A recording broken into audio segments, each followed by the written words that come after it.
Lisa whispered, her hands trembling as she stared at the receipt. Lisa Jefferson stood beside Table 9, the velvet-curtained booth, the manager reserved for men who wore power like a tailored suit. The leather billfold felt heavier than it should have. She opened it again, even though she already knew what it would say. Subtotal, $237. Tip, $0. Total, $237. A thick black line slashed through the tip section. Deliberate. Final. Her legs burned from a double shift, and her shoulders ached from carrying trays heavier than she was. She had followed every instruction tonight, every test. She knew now that's what they were, tests. Victor Harlan hadn't been difficult by accident. He had been surgical. He had sent back the soup because it cooled too fast. He demanded sparkling water at room temperature, lemon slices with no rind, then watched her hands closely as she cut the peel away. He corrected her posture when she set the plate down, as if he owned the space she stood in. Each time, Lisa swallowed her pride and did the job cleanly. What he hadn't known, what no one at that table could have known, was that this wasn't the first time she had been tested tonight. Earlier, near the bar, Lisa had seen Marcus, a busser barely 20, slide folded bills from a guest's coat pocket left hanging on the back of a chair. It would have been easy to look away. Most people did. Tips disappeared all the time, and the staff learned to survive by minding their own business. Lisa didn't. "Hey," she had said, calm but firm. "Put that back." Was good enough. Marcus froze, then scoffed. "Mind your tables." Lisa, DAT, and go endeavors. She hadn't raised her voice. She hadn't made a scene. She had walked straight to the floor manager and said, "Someone's stealing from guests. I saw it." With Ghana Ghana, the restaurant went quiet in that dangerous way. Marcus denied it. Cole, the manager, sighed like she had inconvenienced him. And when Marcus shoved her shoulder and hissed, "Snitches don't last here," Lisa didn't step back. The shove turned into a slap when no one intervened. It caught her cheekbone hard enough to split the skin. She tasted blood. Still, she stood there. "I'm not backing down," she said, wiping her lip with the back of her hand. "If you keep him, you're telling everyone this place doesn't care about honesty." There had been laughter. Someone muttered, "Damn, she's bleeding." Cole finally sent Marcus home, not for stealing, but for causing a scene. Lisa was told to clean herself up and get back to work. What she didn't see was Victor Harlan standing near the bar, watching everything with eyes that missed nothing. Now, he was gone. No thank you. No tip. Lisa exhaled slowly and began clearing the table. She stacked the plates with care, the way she always did, quiet, precise, dignified. When she lifted the last plate, something slipped free and landed softly on the linen. Paper. She paused, glanced around, then unfolded it. "You said you'd do anything. Prove it." "Train station platform 5. Midnight. Come alone." Her stomach tightened. It wasn't cash. It wasn't an apology. It was a summons. She folded the note and slipped it into her apron pocket beside the pharmacy reminder she couldn't afford to answer yet. At 11:05 p.m., Lisa clocked out. In the restroom mirror, she studied the small cut on her cheek. Already darkening, she dabbed concealer over it. Though it didn't hide the swelling, she looked tired, older than 32. Like someone who had learned the cost of standing up in a world that preferred silence. Outside, the November air cut through her coat. She checked her phone. No messages. That meant her son, Eli, was asleep. Safe for now. She called her mother. "Lisa?" Her mom answered, voice soft. "You okay?" "Yeah," Lisa said. "I might be late." With a day jaws. A pause. "Is Eli?" "He's fine. I'll explain later. I know. Her mother didn't press. All right. I'll stay up. By 11:40, Lisa stood inside Peachtree Central Station. Platform 5 was nearly empty, lit by tired yellow bulbs. The city felt different down here, honest in its roughness. No pretending. A black town car waited beyond the fence. The rear window rolled down. Victor Harlan leaned forward, composed, unreadable. You came, he said. Lisa crossed her arms. Is this some kind of sick joke? No, he said calmly. I observed you. I was note. She stared at him. Observed what? You didn't flinch when I pushed. You didn't cut corners. You didn't steal back what you thought you deserved. His gaze sharpened. And when someone else did steal, you spoke up, even when it cost you. Ask. Lisa's jaw tightened. That's not a job interview. No, Victor said. It's a character test. End quote. She touched the tender spot on her cheek. And the part where I got hit, you chose integrity over comfort, he said. Most people don't revel.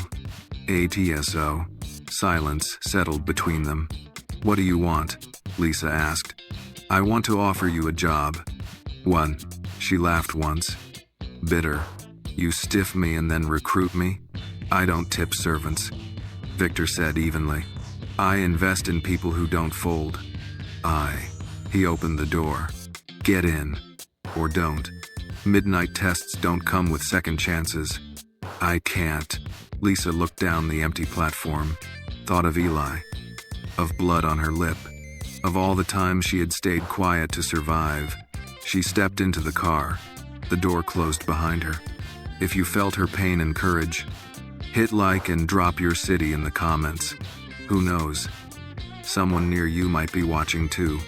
The town car glided through Atlanta's empty midnight streets like a shadow with headlights. Inside, the leather interior smelled faintly of citrus and something expensive Lisa couldn't name. The windows were tinted so dark she couldn't tell which part of the city they were in. Victor Harlan sat across from her in silence. His posture relaxed, but his eyes sharp, always watching. Lisa kept her arms folded, her coat still damp from the mist outside. She wasn't sure if this was bravery or stupidity. She just knew she couldn't go back to her old life without knowing what this was. If he meant to play games, she'd play, but she wouldn't flinch again. Where are we going? She asked finally. Victor glanced at his watch. You'll see soon. Oh, that doesn't exactly inspire trust, she muttered. I'm not asking for trust, he replied. Just your attention. Well, she raised her eyebrows but said nothing.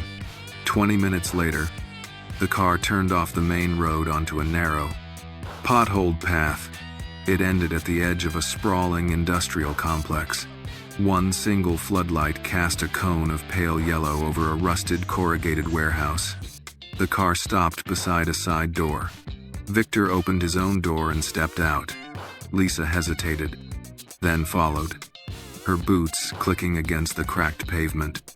The warehouse loomed like a sleeping beast. Cold air swirled around her ankles. Somewhere in the distance, a foghorn sounded over the river. Victor keyed in a code. The metal door groaned open. After you, he said. She stepped inside. The interior was massive, hollow, echoing. Rows of metal shelving stretched high overhead, crammed with unmarked crates and shipping containers. The air smelled of oil and dust. At the center of the space, beneath a single bank of flickering fluorescent lights, stood a folding table and two metal chairs. On the table was a thick stack of papers, a calculator, and a thermos. Victor gestured to the chair across from him. Lisa walked slowly toward it, pulling off her coat as she went. Her breath puffed visibly in the chill. You brought me here for paperwork? She asked. Sitting. No, he said, sitting opposite her. I brought you here for clarity. AT9. He placed a single sheet of paper in front of her. It was a logistics manifest, columns of container numbers, weights, destinations, departure and arrival dates. Lisa scanned the first few lines, confused. I don't work in shipping. We have to everyone. No, he said. But you're sharp, detail-oriented. You didn't miss the lemon rind. You didn't miss the busboy stealing. I want to see what you do with this. Generally with Tudidegi. She blinked. Why? Victor leaned forward, his hands clasped loosely. Because something is wrong in my company. My logistics division has been leaking money for months. Millions. My board says it's market fluctuation. My CFO blames fuel prices. I say it's theft. 2-5 down. Lisa looked down at the papers again. It was a maze of numbers and codes. I'm not an auditor. I don't need an auditor, he said quietly. I need someone who isn't trained to look past the obvious. Isn't dying. She looked up at him, searching his face. You want me to find the lie? 9. I want to see if you can, he said. You have 1 hour. If you find nothing, you'll leave here with cab fare.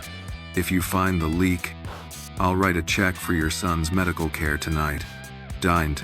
Lisa's breath caught. You know about Eli. I know everything I need to, Victor replied. I did my homework. Do well. She stared at the papers.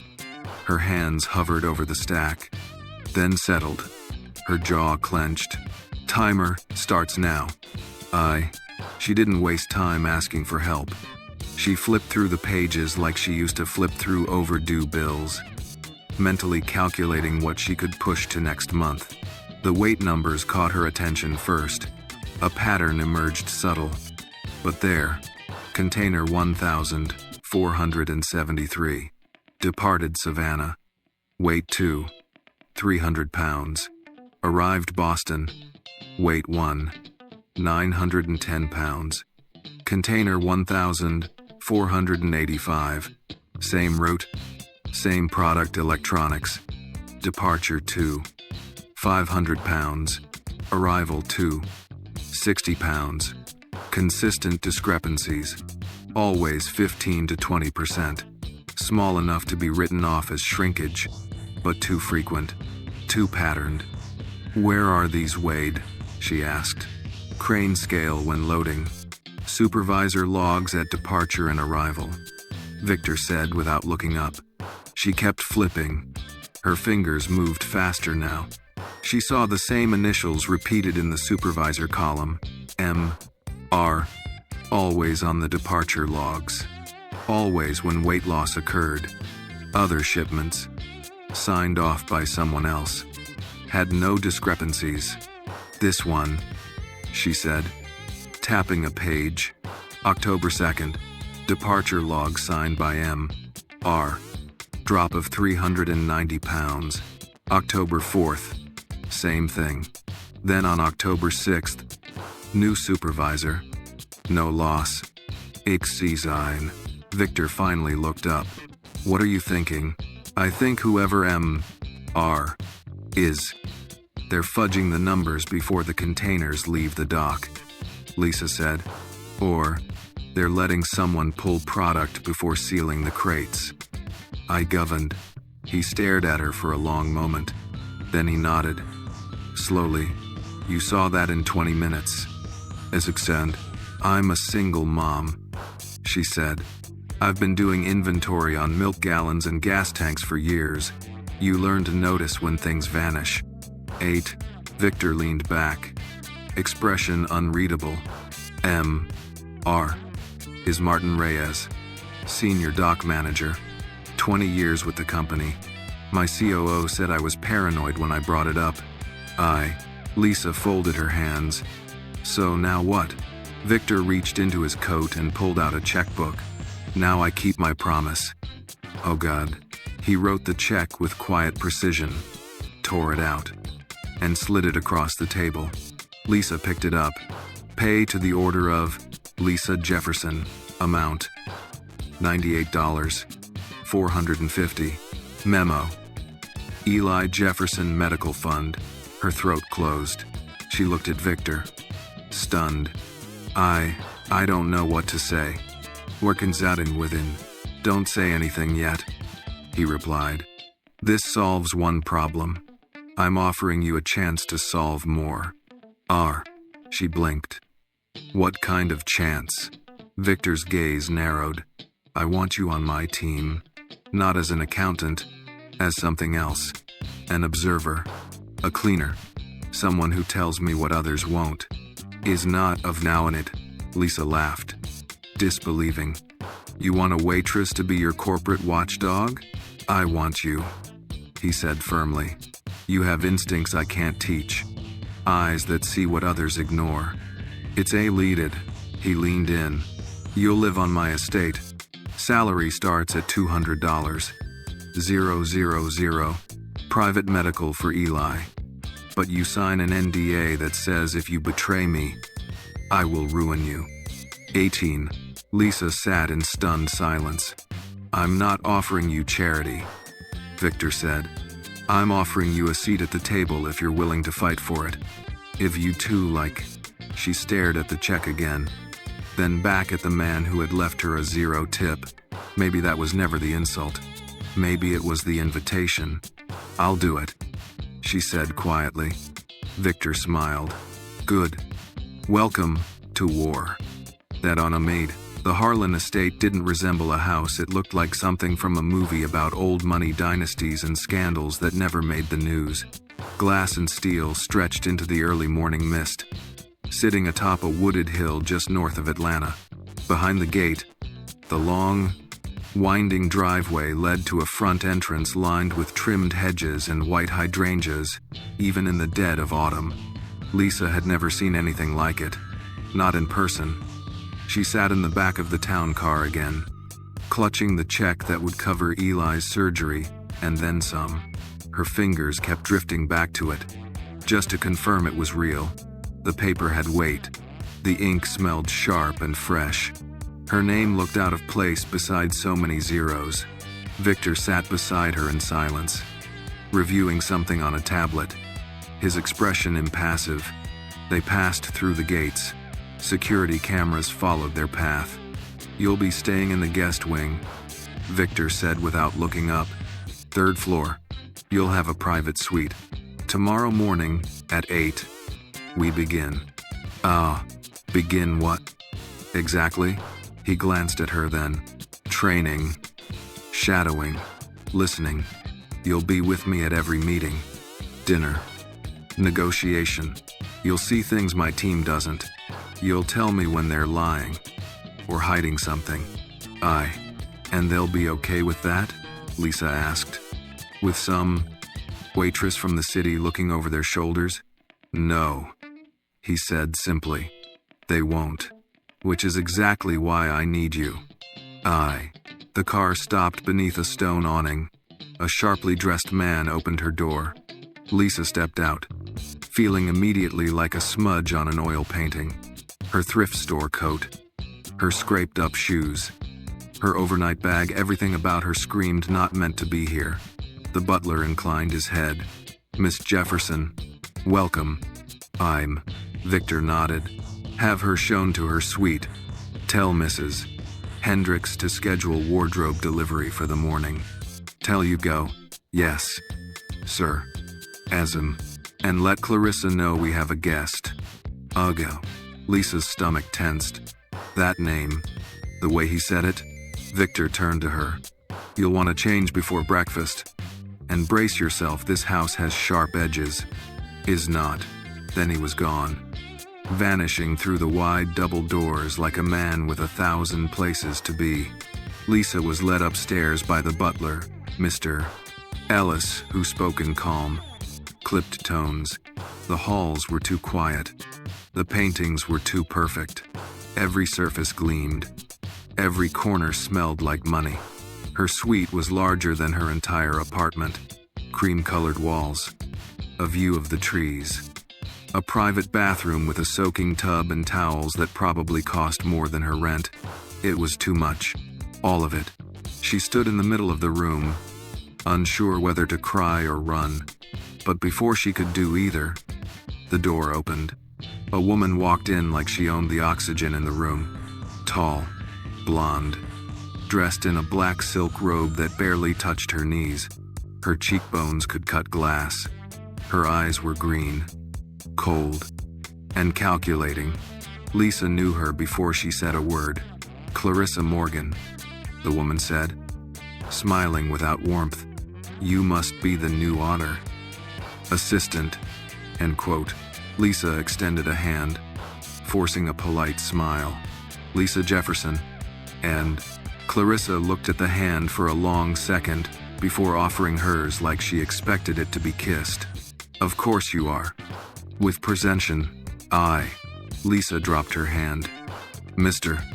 Harlan asked me to be here. It's season 12. I'm sure he did," Clarissa said sweetly. Victor has always had a soft spot for them. Strays. Lisa bristled. "I'm not here for sympathy." "I was very cruel, Stuart." "No," Clarissa said, circling the room like a lioness. "You're here because you're useful. For now. It's not then." Lisa didn't respond. Clarissa stopped at the vanity and glanced at her reflection. "You should wear navy. It hides nerves." Then she turned back. "You'll be attending tonight's fundraiser, I assume? I guess that's up to Mr. Way." "Harlan." Clarissa's eyes narrowed. "You'll find that the closer you stand to Victor, the more people will want you gone." Lisa met her gaze. "I've been hated by better women." Rebad. For a second, Clarissa's lips twitched like she was amused. Then she stepped closer. "This world," she said softly, "doesn't reward honesty. It rewards power.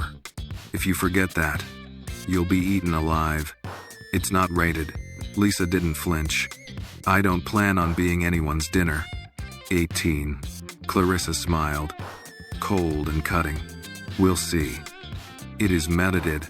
She turned and left without another word, leaving Lisa alone in a room that suddenly felt smaller than it had before. Lisa sat on the edge of the bed and stared out at the forest beyond the glass. The house was a palace, but the walls whispered warnings. Clarissa was right about one thing: honesty didn't earn you allies here. But Lisa hadn't come to make friends. She'd come to change her life, to save her son, to see what no one else wanted to see. And for that, she was ready to fight. By 6:45 p.m., the Harlan estate was unrecognizable. The long driveway was lined with valet attendants and discreet security.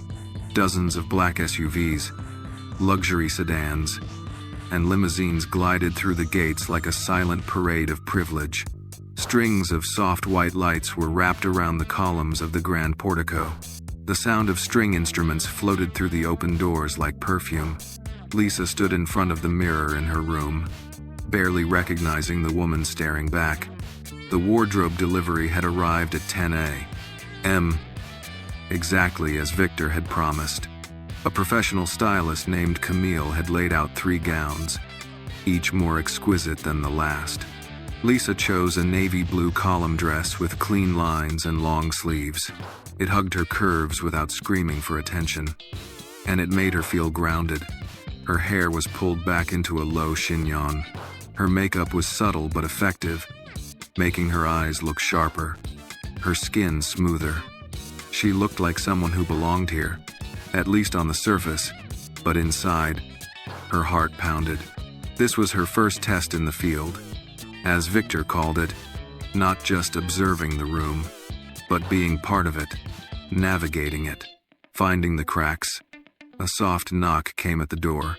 She opened it to find Victor standing there in a black tuxedo, the kind that seemed to come with its own aura of intimidation.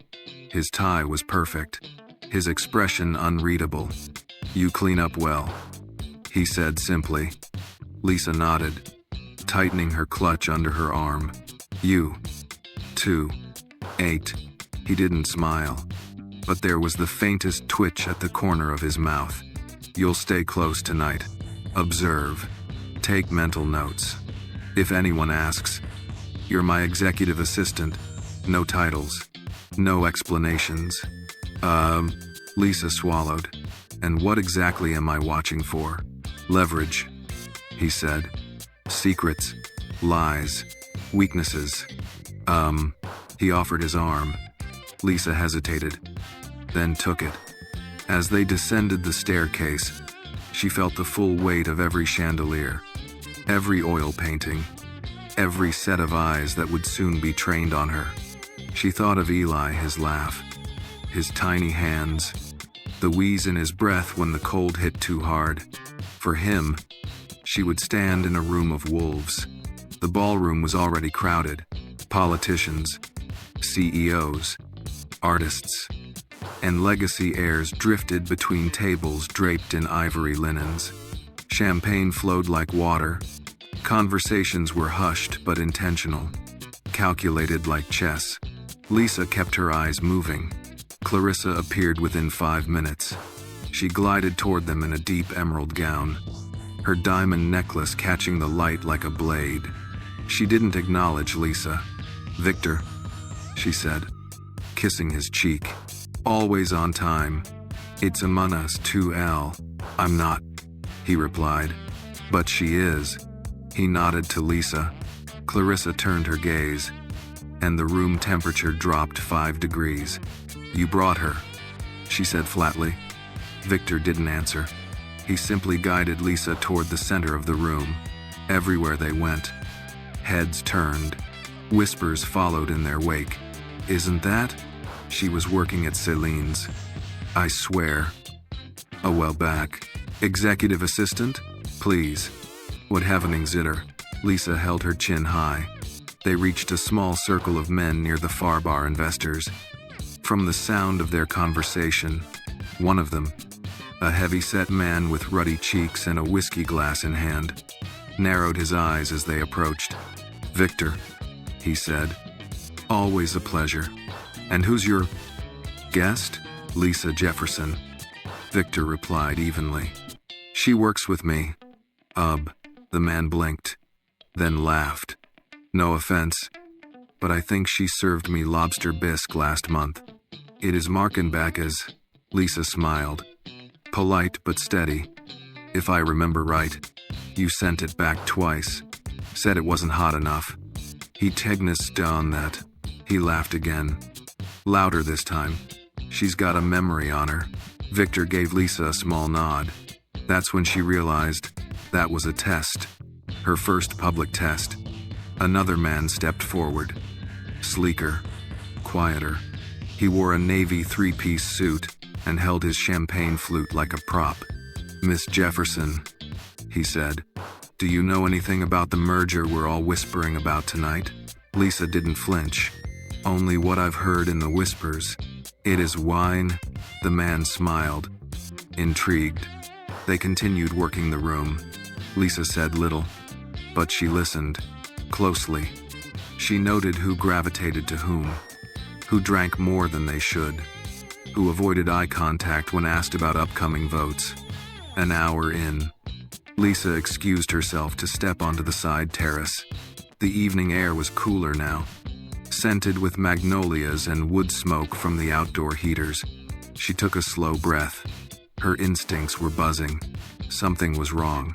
Too many conversations ended the moment she approached. Too many glances were aimed at Victor, assessing, measuring. There was a shift happening, a political one. Behind her, the door opened. Clarissa stepped out, heels clicking softly against the stone. "You did better than I expected," she said. "You kept your mouth shut." "I'd say, Lisa turned, keeping her face calm. "I listen more than I speak. Even tell there's nether. A good trait for someone in your position," Clarissa said, coming to stand beside her. "But eventually, listening isn't enough. This world demands teeth."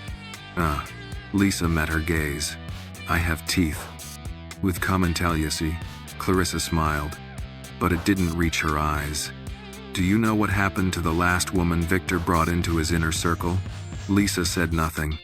She thought loyalty would protect her brat. Clarissa continued. She was wrong. They backed. Lisa tilted her head. You're warning me? I'm giving you a chance to walk away before you drown. Lisa turned back to the view. The lights from the ballroom reflected in the glass. Music played behind them, a soft, elegant waltz. I didn't come here to be safe, she said. I came here to see what no one else sees. I will do better. Clarissa studied her for a long moment. Then you better start looking harder. The sharks in this room don't wait for blood. Oh, with that, she disappeared back into the ballroom. Lisa stood alone, the wind brushing against her bare shoulders. Her dress was perfect, her hair flawless, but inside, she was a storm. This wasn't a party. It was a battlefield dressed in couture. And tomorrow, the real war would begin. By the next morning, the ballroom had been scrubbed clean of its secrets. Crystal glasses gone, chairs stacked, the scent of perfume and cigar smoke replaced by lemon polish and silence. But Lisa knew the residue was still there just beneath the surface. Whispers didn't vanish with the linens. She woke before dawn, adrenaline pushing her up even before the alarm sounded. For a long moment, she sat on the edge of the bed, rubbing her temples.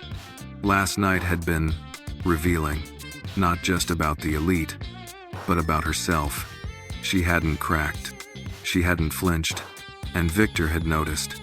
At precisely 8 a.m., her sweet phone buzzed. A crisp voice, Mrs. Hendricks. Victor's house administrator told her breakfast would be in the conservatory. And Mr. Harlan expected her punctual. Lisa dressed quickly in the navy slacks and tailored blouse Camille had laid out. She twisted her hair into a simple bun, swiped on a light gloss, and told herself the pounding in her chest was excitement, not fear. The conservatory was a sun-drenched glass room filled with potted orchids, iron-wrought furniture, and the smell of fresh coffee. Victor sat at the head of a white marble table, reading a newspaper. He didn't look up as she entered. Sit, he said. She obeyed. A server in a white coat poured her coffee and disappeared. Victor finally lowered the paper. You handled yourself well last night. I was Mayan. I listened, Lisa said. You noticed. As us. I noticed Clarissa hates me. Resined. Victor chuckled softly. Clarissa hates everyone. Dan. Then I'm in good company. Was no one. He folded the newspaper. You saw the room. Tell me what was out of place. We're cloused. Lisa leaned forward. Congressman Lytle kept excusing himself to take calls. Every time after speaking with Anthony DeRue, the pharma investor. Aye. Victor raised a brow. Go on. DeRue is funding a clinic expansion in Lytle's district. But no one mentioned it. That means either it's not public yet, or it's not supposed to be. 9. Victor nodded slowly. I've suspected they were hiding something. A conflict of interest. End quote. She waited, unsure what came next. Then he handed her a leather folder. I want you to look at this nexus. Well, Lisa opened it and found copies of handwritten notes, expense logs, and a photo of an old, leather-bound ledger, each page scanned with Victor's initials in the corners. This belonged to my late father, he said. He ran things differently, quietly, but efficiently. Oh, Lisa frowned as she flipped through the scans. Numbers, lists of names, payments, some small, some enormous. Most were coded, abbreviated, and cross-referenced to other dates and addresses. What is this? My father kept a parallel ledger. It never appeared in audits or board reports. But this, he tapped the page, was where the real decisions happened. 8. Lisa's pulse quickened. Are these bribes? Incentives? Victor corrected. To keep competitors friendly, unions quiet, judges indifferent. The clip to is trap to a rather work, And now? Victor's expression darkened. Now someone's using this old system for new games. I discovered a month ago that someone has accessed these records and updated them. Lisa looked up. Someone's reviving your father's network? Exactly. But I don't know who. And I don't know why. My CFO swears ignorance. My head of security denies any breach. Abroad. Do you trust them? Victor gave her a look. I don't trust anyone. I gressed. Lisa leaned back, running her fingers along the folder's edge. So what do you want from me? Find out who's using the ledger. Start with the names from the last 2 pages. You'll need access to the staff wing and my corporate files. Oa's body. You're giving me access to your entire estate? Victor shrugged. Not access. Responsibility. We can, she exhaled. Overwhelmed, but also strangely ready. And if I fail, you won't, he said. But if you do, you'll wish you hadn't. Another one. Before she could respond, Mrs. Hendricks appeared at the doorway. Sir, Miss Morgan requests a moment. She says it's urgent. Victor stood. Back to work. Your office is at the end of the West Wing. Files are being delivered. Start there. In Code Not at Proust. Lisa rose too, clutching the folder to her chest. One more question. Will Bagders? He paused. Why me? Really? Victor met her eyes. Because you're not part of this world. That's what makes you dangerous. And that's what makes you useful. Then he disappeared through the archway, leaving her alone in a room full of sunlight and invisible traps. The West Wing felt like a museum, quiet, sterile, too perfect to touch. Her new office was a former library, converted into a sleek workspace with glass tables, built-in monitors, and a floor-to-ceiling window overlooking the garden. A young assistant brought in 3 boxes labeled Archived Internal Files, Discreet. Lisa sat cross-legged on the floor and opened the first ton. Inside were copies of emails, internal memos, and handwritten notes. Names leapt out, some she'd heard last night. She started her own system. 3 piles. Neutral, suspicious, and urgent. One name appeared in 5 different documents, in 3 different spellings. J. Halloran. J. H. Halloran. J. H. I. She pulled her phone and searched the company directory. No one by that name worked for Harlan Enterprises, but he'd signed shipping memos. He'd been CC'd on emails. He'd made reservations for business dinners under Victor's expense account. Lisa jotted it down. A ghost. She kept reading. Hours passed. Outside, the sun climbed and then began to sink again. At 3:40 p.m., a soft knock came at the door. It was Ellis, the butler. Miss Jefferson, there's a visitor for you. He wasn't too at OE. Lisa blinked. Me, he nodded. Your mother? And your son, too. Lisa's heart jumped. She raced down the hall to the side entrance, where her mother stood in her worn sweater, holding Eli's hand.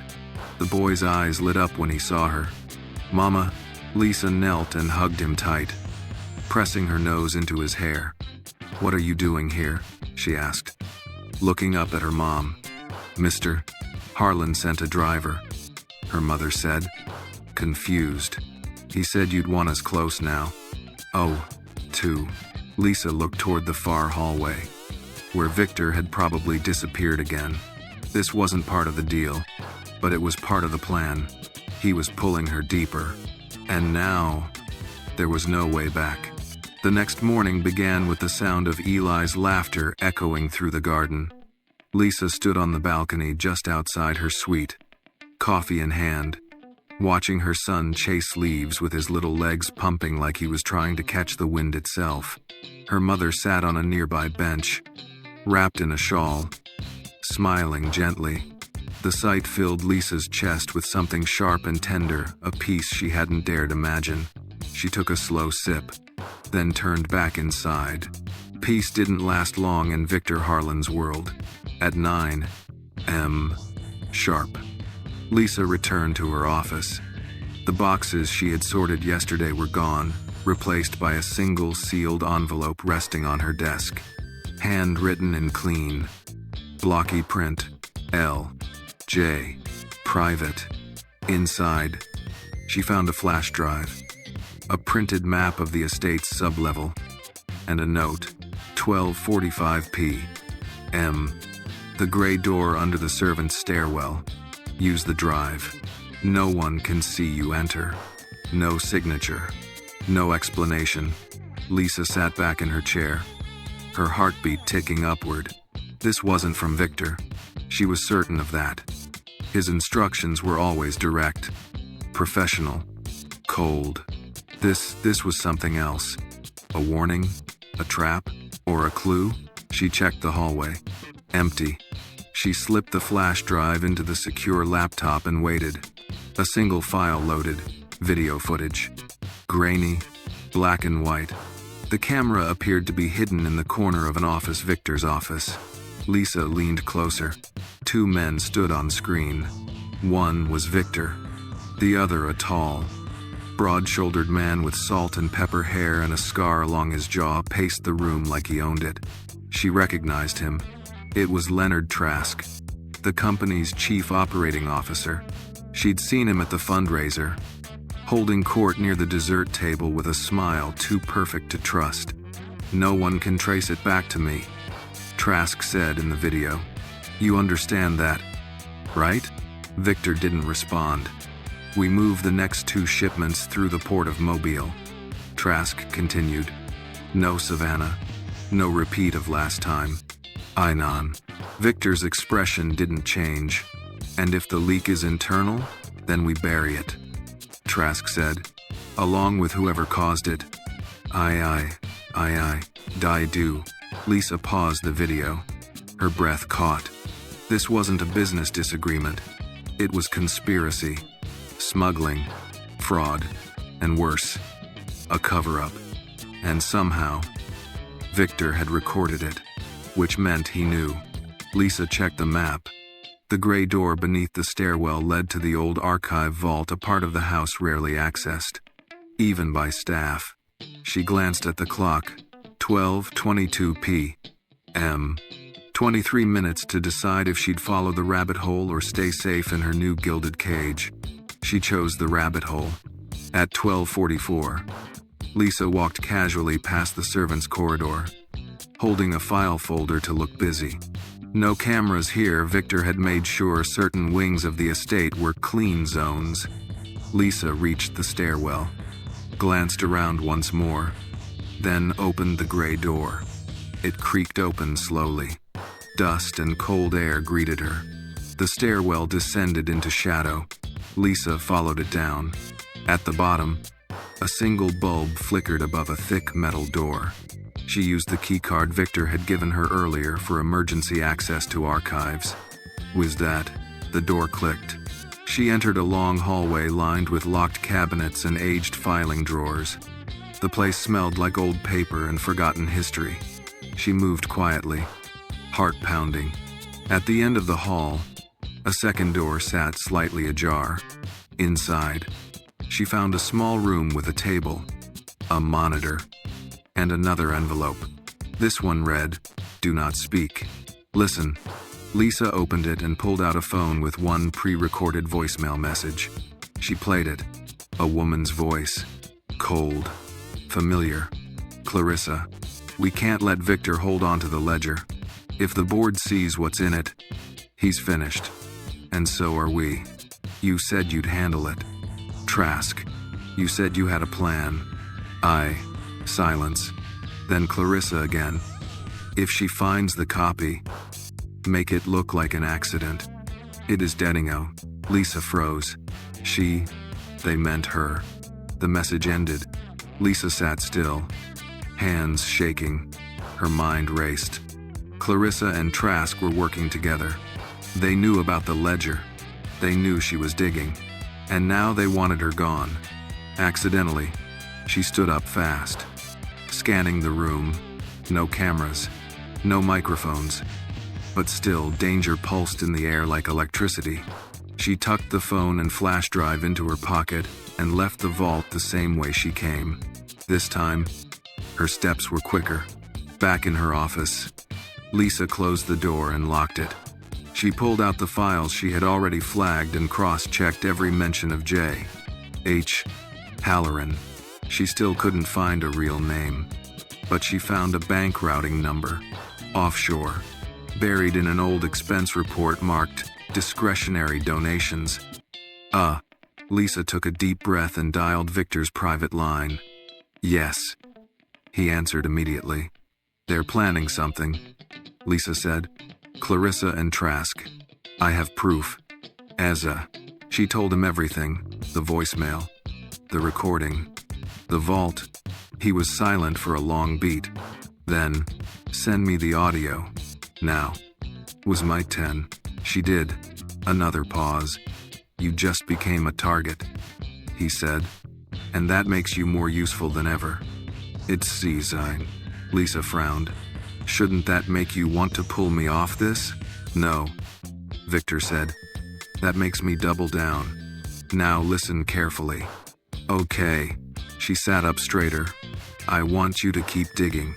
But from now on, assume every move you make is being watched. You're not a ghost anymore. You're a threat. That changes the rules. Guns to do exampled. Lisa swallowed hard. What if they come after my son? They won't, he said. Because they're smart. And I'm worse. Is night? Then he hung up. Lisa sat back, pulse racing, heart pounding in her ears. This wasn't a game anymore. It was a countdown, and she was in the center of it. That evening, the Harlan estate hosted a private dinner in the East Wing, a smaller, more intimate gathering compared to the glittering fundraiser. Just 10 seats at the long mahogany table. No media, no press, just the core executive team, some legacy partners, and Victor Harlan presiding like a cold-blooded monarch. Lisa stood outside the double doors, smoothing the front of her slate gray dress. Her throat was tight, her palms cold. She wasn't just attending as a silent observer tonight. Victor had made that clear when he dropped the dinner seating chart on her desk that morning. You'll be sitting across from Clarissa, he said. Watch her. Read the room. But don't underestimate her. She's been trained to smile while loading the gun. His telebles every praise. Lisa hadn't forgotten the voicemail. Clarissa wasn't just dangerous, she was polished, practiced, patient, a snake with pearls. The butler opened the doors, and Lisa stepped in. The room was warm, candlelit, filled with the clink of fine china and low, knowing laughter. The table had already been set with place cards. Lisa scanned for hers, third from the head, directly across from Clarissa. Of course, Victor was at the head, dressed impeccably in a midnight blue suit, sipping from a glass of still water like a man immune to pressure. To his right sat Leonard Trask. To his left, an empty seat, meant for Lisa. She crossed the room slowly, ignoring the sideways glances from those who still whispered about the waitress turned shadow. Clarissa didn't rise, but her smile widened. You clean up beautifully, she said as Lisa took her seat. I hardly recognized you. I'm Medady. Lisa smiled politely. Funny. I recognized you immediately. I teamed 17 dials. A flicker in Clarissa's eyes. Just a moment. But Lisa caught it. Victor raised his glass. Before we begin, I'd like to toast the team. We're entering a critical quarter: mergers, audits, infrastructure shifts. Every one of you plays a part in what happens next. Duly beasant. They all raised their glasses. Lisa joined in, her wine untouched. The first course arrived: seared scallops on a bed of truffle risotto. Lisa picked at it, listening, Conversations drifted around market performance, competitor acquisitions, whispers of overseas opportunities. But beneath the small talk, Lisa could hear the subtle maneuvers, alliances being reinforced, suspicions deflected, stakes quietly raised. Clarissa spoke just enough to remain central, yet vague enough to be untouchable. She complimented a new marketing campaign. She mentioned a charity gala. She joked about Trask's penchant for Cuban cigars. But Lisa was watching her hands. Clarissa's fingers tapped a rhythm beside her plate, nervous energy. A signal. A tick. Lisa filed it away.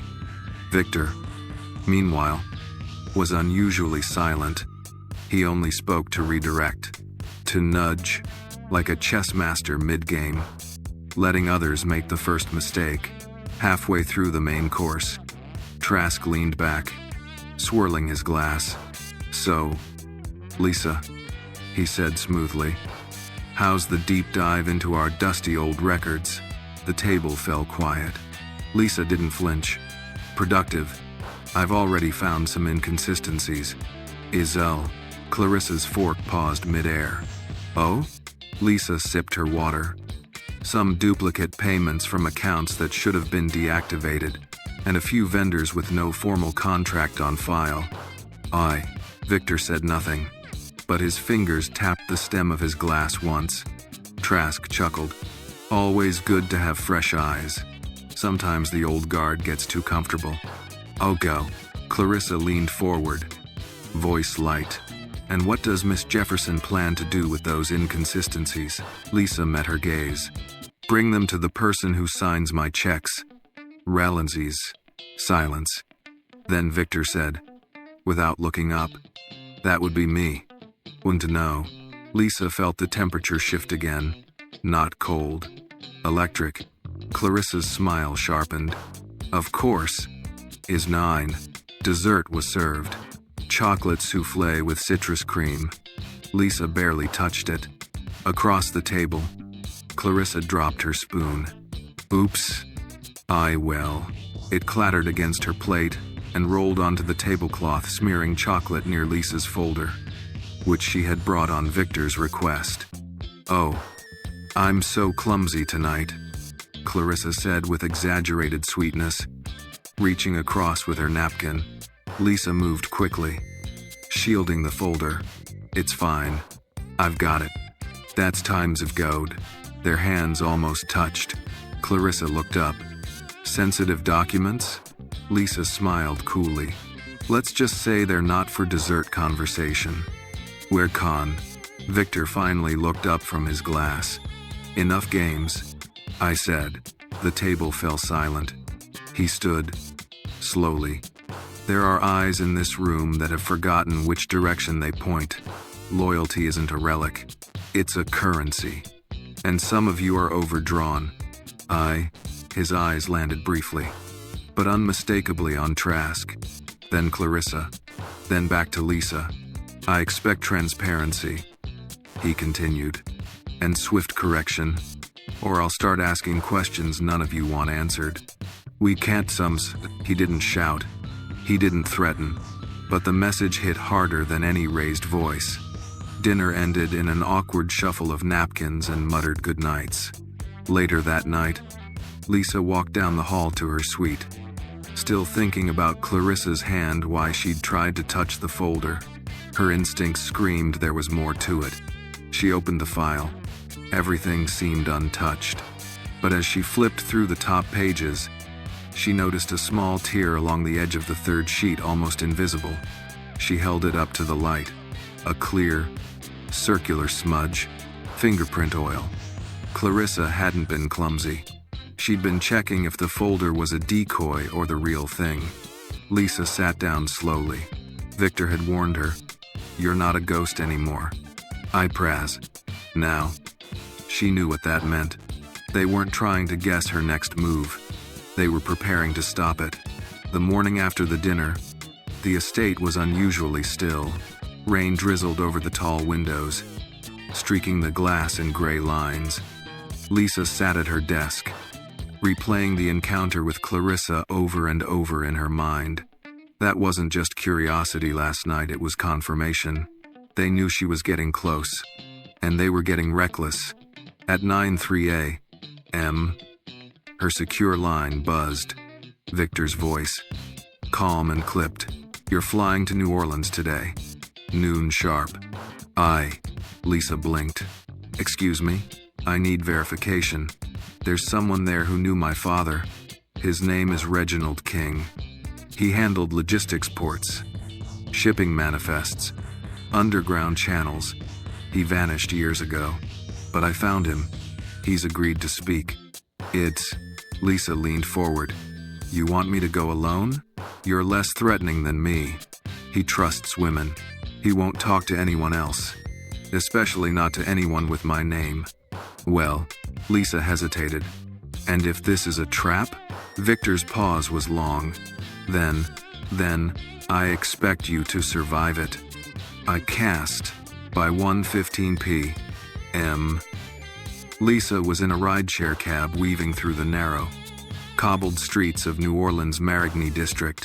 The sky was overcast, but the city pulsed with the heartbeat of jazz from a distant brass band rehearsing somewhere behind the pastel shutters. She arrived at a small cafe tucked beneath a crumbling balcony. A faded sign read, "Celeste's." No one stood at the door. No valet. Just chipped paint and history. Inside, it was quiet and warm. Smelled like chicory and old wood. A lone man sat in the back booth. A steaming cup of black coffee in front of him. Dark brown skin. Silver-streaked hair under a cap. Eyes that had seen too much and trusted too little. Reginald King. Lisa walked over, her heels muffled by the carpet. "Mr. Isduo, King?" she asked gently. He looked up, slowly. "You're not Victor, and I work with him." With a sangzite, he gestured to the seat across. "Then sit down, and talk fast. I've got arthritis, and 2 people trying to kill me.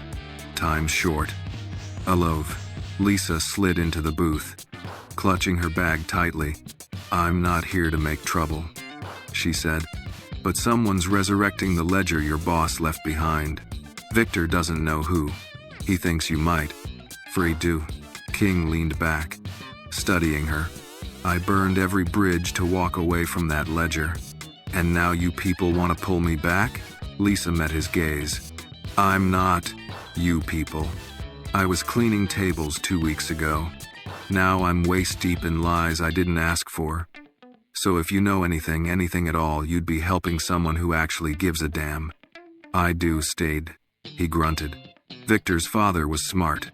Ruthless, but smart. He didn't write things down unless he wanted them found. I was now. Lisa's eyes narrowed. "So the ledger was it bait?" King nodded. "Some of it. The rest? Coded. His real records were always stored in pieces. You had to know where to look, who to call, and when. He used a circle of 5 trusted men and women. I was one. Trask was another. It's sand." Lisa's stomach turned.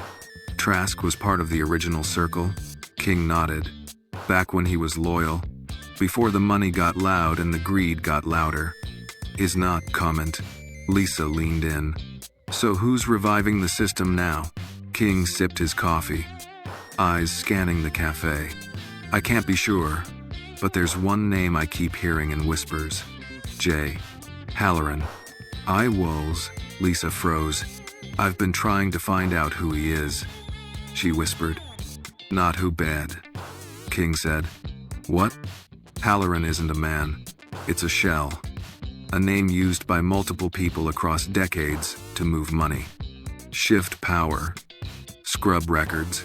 Everwiles." Lisa blinked. "So Jay. Halloran could be Clarissa.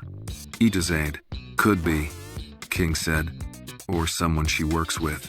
Maybe even Trask." Lisa felt the weight of the truth. "So the ledger's just one piece of it." "Reasons." King leaned closer. "You find Halloran. You find the key. But be warned, Victor's not the only one watching. There are people outside the company who want that ledger too. And they don't play polite. Man, Lisa nodded. Heart racing. King reached into his jacket and slid a folded napkin across the table. Written in looping cursive were 2 lines. Bayard Trust. Account number 00721 ABR. Code. Bishop's Move. Lisa stared at it. What is this? A back door, King said. A deadman's switch his father used to shut everything down. If you trigger it, everyone in the ledger loses access to their funds. Will down. Lisa stared at the napkin. That could ruin people. It is not. That could save people, King corrected. A sudden noise made Lisa turn, just a plate being dropped. But when she turned back, King was already rising. I said what I came to say. Don't call me again. Is generation. He walked out the door with a slow, deliberate gait, disappearing into the misty New Orleans afternoon. Lisa returned to Atlanta that night just after 10. Victor was waiting in the library, sipping something dark in a cut crystal glass. He looked up as she entered. Well, Lisa handed him the napkin. He says it's a kill switch. Your father's last move. Action. Victor stared at the writing for a long time. Bayard Trust, he murmured. I haven't heard that name in 15 years. 18 that. And Halloran? She asked. Victor's jaw clenched. Halloran is a ghost. But ghosts leave footprints. With money, Lisa hesitated. If I activate that switch, people lose everything. 8. Victor looked at her then. So you're asking if it's the right thing? She nodded. He set down his glass. I stopped asking that question years ago. Then he stood. We have what we need. Now let's find the ones who think we're still blind. Into kinds. At 7:42 the next morning, Lisa found herself in the estate's surveillance control room, a windowless space behind the main pantry, accessible only with Victor's biometric key. The air was cool, humming with the quiet whir of machines. Dozens of monitors flickered in silence, each one offering a different view of the estate. The grand entrance, the south gardens, the wine cellar, and most importantly, Victor's private study. Victor stood behind her, arms folded, his eyes scanning the screens as if watching chess pieces come to life. This is where we start, he said. If Clarissa and Trask have been coordinating without using company channels, they're doing it here. In person, off the grid. Is I-9. Lisa turned to him. You said parts of the estate are clean zones. Dead spots. No cameras. Eat. Victor nodded.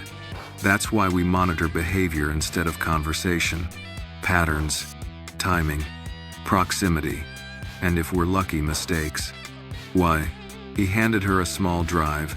This contains flagged footage from the past 6 weeks. You'll see timestamps I've marked. Watch them. All of them.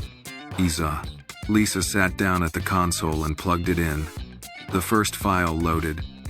A 10-minute clip from 2 weeks ago. The ballroom was empty except for Clarissa and Trask, standing near the fireplace. No audio, just body language.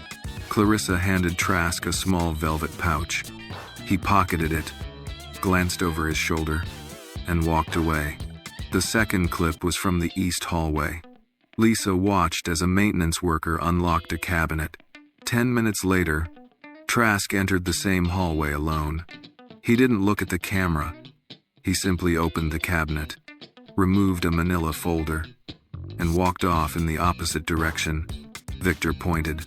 We had no scheduled maintenance that day. The worker's badge was a forgery.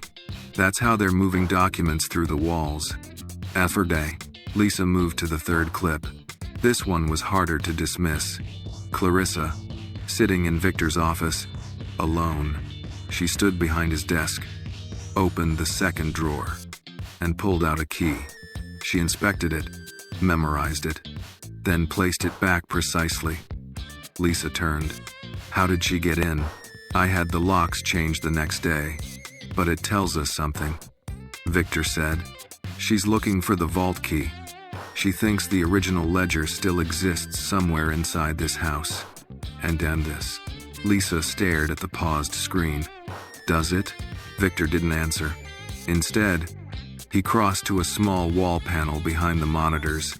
He keyed in a sequence, and the wall hissed open. Inside was a smaller vault door. More modern, more secure. He placed his palm flat against the reader. The lock clicked. The vault opened. Lisa stepped inside slowly. It was a small room, just 12 feet across, lit by a single recessed bulb, lined with fireproof cabinets, safety boxes, and a center pedestal made of thick glass. Atop it sat an old, weathered journal bound in leather. No markings, no title, just a red ribbon peeking out from the middle. Victor stepped beside her. This is the original. Was it to stand? Lisa reached out but hesitated. Why show me this now? Because I believe you understand what it means to protect something more than yourself. Gens. Lisa finally touched it gently. The leather was cool, cracked with time. Inside, the pages were filled with code, symbols, and strange shorthand. But one page was different. Halfway through the book, in neat block letters, was a name. James H. Halloran. Asset. Living. Not loyal. Dangerous. Lisa's breath caught. He was real. She whispered. Victor nodded. He was the accountant who built my father's offshore system. He created the maze. Then he vanished with the master key. Etandi. Lisa looked up. And now someone's resurrected him. 18-7. Or, Victor said. They've become him. He took the book from her hands and placed it back inside the pedestal. We keep this between us. If Clarissa or Trask find this journal, we lose everything. Oh, go. Lisa nodded. Then we have to move first. 2020. Victor gave her a long, unreadable look. Then it's time you meet our insurance. And, later that afternoon, they drove into downtown Atlanta, to an old apartment building nestled between corporate towers. Victor parked in a side alley and led Lisa through a service entrance, up 2 flights of stairs, and into a hallway that smelled of lemon oil and old paper. They stopped at apartment 3C. Victor knocked once, then again. The door opened. A woman stood there, short, broad shoulders, gray streaks in her thick braids. She wore a loose cardigan and old jeans, but her eyes were sharp as razors. Lisa, Victor said, this is Deborah Wynn. She used to be head of internal investigations for the Department of Justice.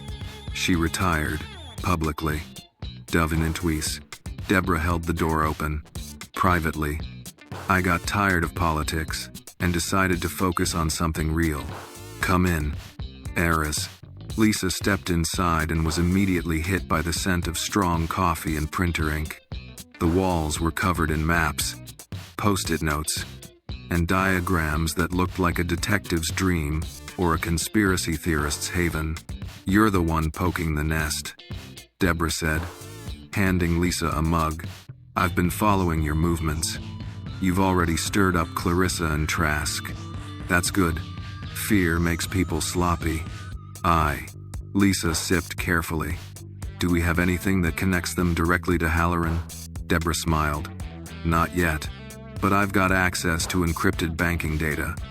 The shell account Halloran used Bayard Trust, it's active again. Someone made a transfer last night. Then stand. Lisa froze. How much? 7 million. If you acid. Victor exhaled through his nose. They're buying silence. Or worse action. To wage is 5. Deborah walked over to a board pinned with photos and strings. We don't need all the answers yet. We just need one mistake. Lisa looked at Victor. Then we force one. Wes. Victor nodded. We push the pressure up. Make them rush. Make them show their hand. "'Tis action," Deborah smirked. "Good, because if they don't break soon, they're going to start killing people." "Oh," Lisa looked at the board, Clarissa's photo circled in red, Trask's in blue, and now, her own picture, tacked in yellow. She had crossed the line. No turning back now. The trap was simple.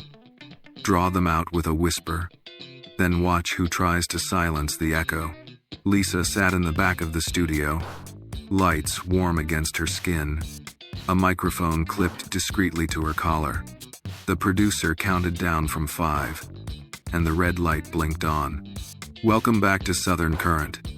The host's voice rolled like honey through the mic. "Today, we have a special guest, Lisa Jefferson, a consultant with one of Atlanta's most influential corporate families. She's here to talk about something that might shake the pillars of trust in high places." "Welcome, Lisa." Lisa smiled carefully. "Thank you for having me." Isa. The segment had been arranged by Victor not as a confession, but as bait. They weren't naming names. Not yet. But they would cast enough shadows to force someone to run toward the light with a mop or a blade. The host leaned in. "So, tell us, what have you seen behind the curtain?" Lisa glanced at the camera. "Steady. There are systems operating just beneath the surface. Parallel books. Quiet partnerships. Influence is being bought with offshore accounts. And some of the people pulling the strings aren't even visible on paper. When otherwise." The host raised an eyebrow. "That's a big claim." As another, Lisa nodded. "It's not a claim. It's a pattern. And it's not new, it's inherited. But someone's trying to revive it now. And they're betting the public won't notice. They're as guarded." She could feel it, eyes watching from somewhere close. By the time she returned to the estate that afternoon, the air had shifted. Staff avoided eye contact. Whispers floated through the halls like smoke. Camille met her in the corridor outside her suite, her expression grim. "You shouldn't have done that," Camille said, voice low. "Everyone's talking." He's nod. Action tender. "That's the point," Lisa replied. "No," Camille hissed. "You don't understand. Someone leaked your employment file. The whole thing. Your mother's history. Eli's diagnosis. Your eviction records. It's all out there now." I was not worried. Lisa felt her spine go cold. "Clarissa," she whispered. Camille nodded. "She's trying to isolate you. Turn your story into scandal." Lisa bit down hard on the panic rising in her throat. "Then we turn it into testimony." 18. That evening, Victor called her to his office. He was holding a folder, the same folder Lisa had seen Clarissa try to touch at the dinner. "Your interview stirred the hornet's nest," he said. "Well done. Relevance to her." Lisa sat across from him. They hit back fast. "Andine." Victor handed her the folder. Inside were printed screenshots from an anonymous account circulating lies, claims that Lisa was unstable, that she had fabricated evidence, even that she was manipulating Victor for leverage. Lisa scanned the pages. "They're not even subtle." Victor's voice dropped. "No, but they're effective. Corporate donors are panicking. Investors are calling. The board is pressuring me to remove you." Lisa looked up. "Will you?" Victor gave her a long stare. "No, but we need more than defense now. We need an offense. He slid another document across the desk. A printed transcript, partially redacted but enough to see what it was. A signed deposition from a former security contractor named Ellis Tate. The last line stopped Lisa cold. Clarissa Morgan ordered a cleanup of a breach on April 9. She used the code phrase, "Make it disappear." Lisa looked at Victor. "Is this real?" Victor nodded. "Tate disappeared a week after signing that Dooman." "Is brooch?" Lisa exhaled. "So we go to the board." "Well," Victor shook his head. "Not yet. We need irrefutable proof that Halloran is active and that Clarissa is funneling money through him. Lisa leaned forward. Then we pull the thread from Bayard Trust. Well's very fivnin. Victor nodded slowly. Exactly. We isolate the last transaction, trace it backwards. Every shell company, every ghost signer. Lisa stood. I'll go to Deborah. We can start tonight. The bread isn't, but before she reached the door, Victor stopped her. One more thing. No. Lisa turned. If this gets worse, if they turn violent, you walk away. You take your son and go. Lisa's jaw tightened. Not a chance. Self.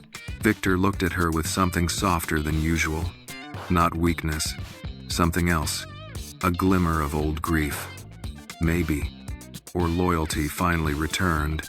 You remind me of someone, he said. My mother. She had that same fire. Lisa held his gaze. Let's burn down the whole rotten network. Then, and Dean. At Deborah Wynn's apartment. The lights were dimmed. The data boards now had red lines linking offshore accounts. Shipping manifests. And at least 3 LLCs owned by aliases connected to J. Halloran. Every transaction over $5 million gets automatically flagged by Treasury, Deborah said, typing quickly. But they're breaking it up into smaller transfers. $1, 3 meters, $2, 7 meters, just below the radar. ADC. She turned to Lisa. And here's the kicker, each one ends up at the same clearinghouse, Loyaltree Holdings, registered in Barbados. Regret. Lisa narrowed her eyes. Loyaltree. Sounds like a shell. With carroty one has a rose. Deborah nodded. It is. And guess who opened it? She tapped a final key. A name appeared. Leonard Trask, Managing Partner 1998. 2009. Lisa stood slowly. So Trask built the bridge, and Clarissa's walking over it now. Fizz. Deborah looked grim. The next step is getting inside that system. We need a login, a fingerprint, a security flaw. Lisa didn't hesitate. I'll get it. I'll make him give it to me. Oh, Grest. Deborah frowned. You're going to confront Trask? Lisa's voice was like steel. No, I'm going to make him think I already know more than he does. And when he panicked, he'd either confess or try to bury her. It was nearly midnight when Lisa arrived at the downtown club where Leonard Trask was known to conduct his quiet business. No cameras at the entrance. No public records of reservations. Just polished walnut walls. Dim lighting. And private booths with curtains that could hide any kind of conversation or deal. Lisa wore black, tailored, sleek, unassuming, the kind of presence that could disappear in a room yet command attention when necessary. Her heels clicked lightly against the marble floor as she approached the host. Tell Mr. Day, Trask, that Lisa Jefferson is here to return something he left behind, she said calmly. The host blinked. Taken aback, but something in her tone brokered no debate. He nodded and disappeared behind a frosted glass divider. A few moments later, Lisa was escorted to the back. Trask sat alone in booth 7, swirling a glass of rye. He looked up, one eyebrow raised as she entered. Miss Jefferson, he said with the smooth, practiced tone of someone who'd never lost control in his life. This is unexpected. I am. Lisa slid into the booth across from him. You left something behind. Or maybe you just forgot how fast ghosts come back. Oh, Trask smirked. Is that supposed to mean something to me? Lisa reached into her bag and laid a folded sheet of paper on the table. It wasn't real, not exactly. It was a doctored copy of one of the documents Deborah had traced to Loyaltree Holdings. The account number was genuine. But the signature? A fabricated replication of Trask's, matched from public filings. Trask stared at it, then chuckled. You've been digging in shallow graves. I'd grant. Lisa didn't blink. It's deeper than you think. Halloran's accounts are moving again. The name on the clearance documents? Yours. His smile faded just a touch. Lisa leaned in. Tell me something. Leonard, how does it feel knowing the very thing you helped build is the same thing that will ruin you? Trask took a slow sip of his drink, but Lisa caught the subtle tightening of his jaw. Pressure was building. I'd be careful if I were you, he said. There are limits to the protection Victor can offer.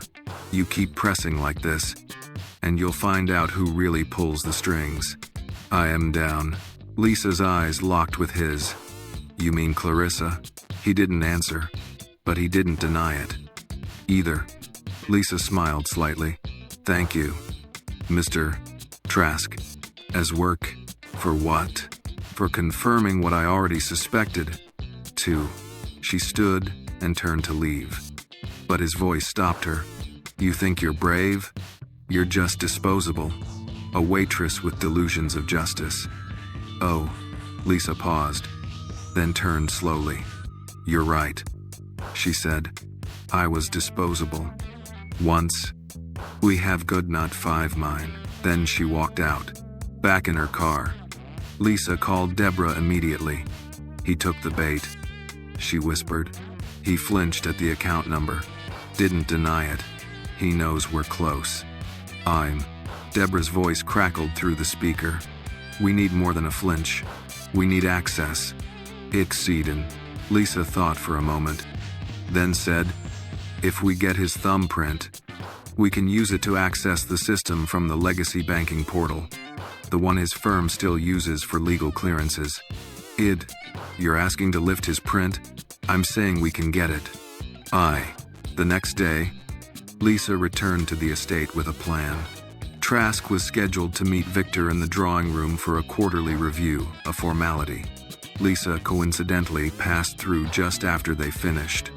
Trask was leaving, sipping from a glass of estate-brand bottled water. Lisa approached. All charm. Busy morning? She asked. Trask looked irritated, but kept the mask on. Always. She held out a second bottle of water from the tray she carried. Take this for the road. It's the spring batch. Victor insists it's better chilled. I bet. He took it with a half smirk. You'll make a fine hostess yet. Lisa smiled sweetly. I know. Ever. 10 minutes later, the bottle was in a sealed evidence bag, and Lisa was on her way back to Deborah.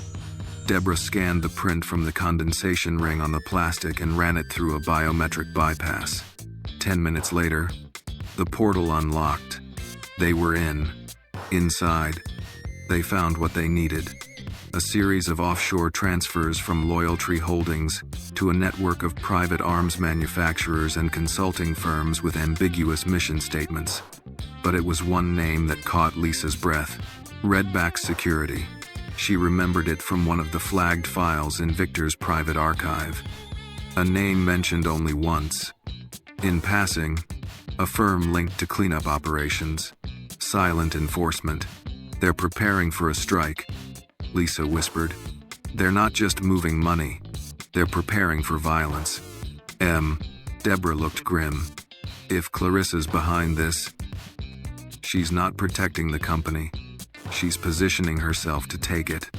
Urgazile. Lisa stared at the list of transactions. A date stood out. August 12th, just 3 days away. A payment marked Operational Contingency. What happens on the 12th? She asked aloud. Victor answered from the door. She's staging a board takeover. Heresies of Godding. Lisa turned in surprise. Victor stepped into the apartment, holding a printed agenda. Clarissa called an emergency board meeting. She claims I'm unfit to lead. She's invoking the security clause, section 6(4). If she has majority support, she can force my removal. To Megerstading, Lisa stood. Can she win? She might. But not if we get to the board first with evidence. Lisa nodded slowly. Then we have 3 days. End quote. Victor stepped closer, voice low. And in those 3 days, everything we've done, every risk you've taken, either pays off or burns down. Lisa looked at the documents in front of her. Trask, Clarissa, Halloran, the ledger, and the storm building above them all. I'm not afraid to burn, she said quietly. Victor smiled, just faintly. Good, because this fire's just getting started. Idea. The morning of August 10th dawned with a brutal kind of clarity.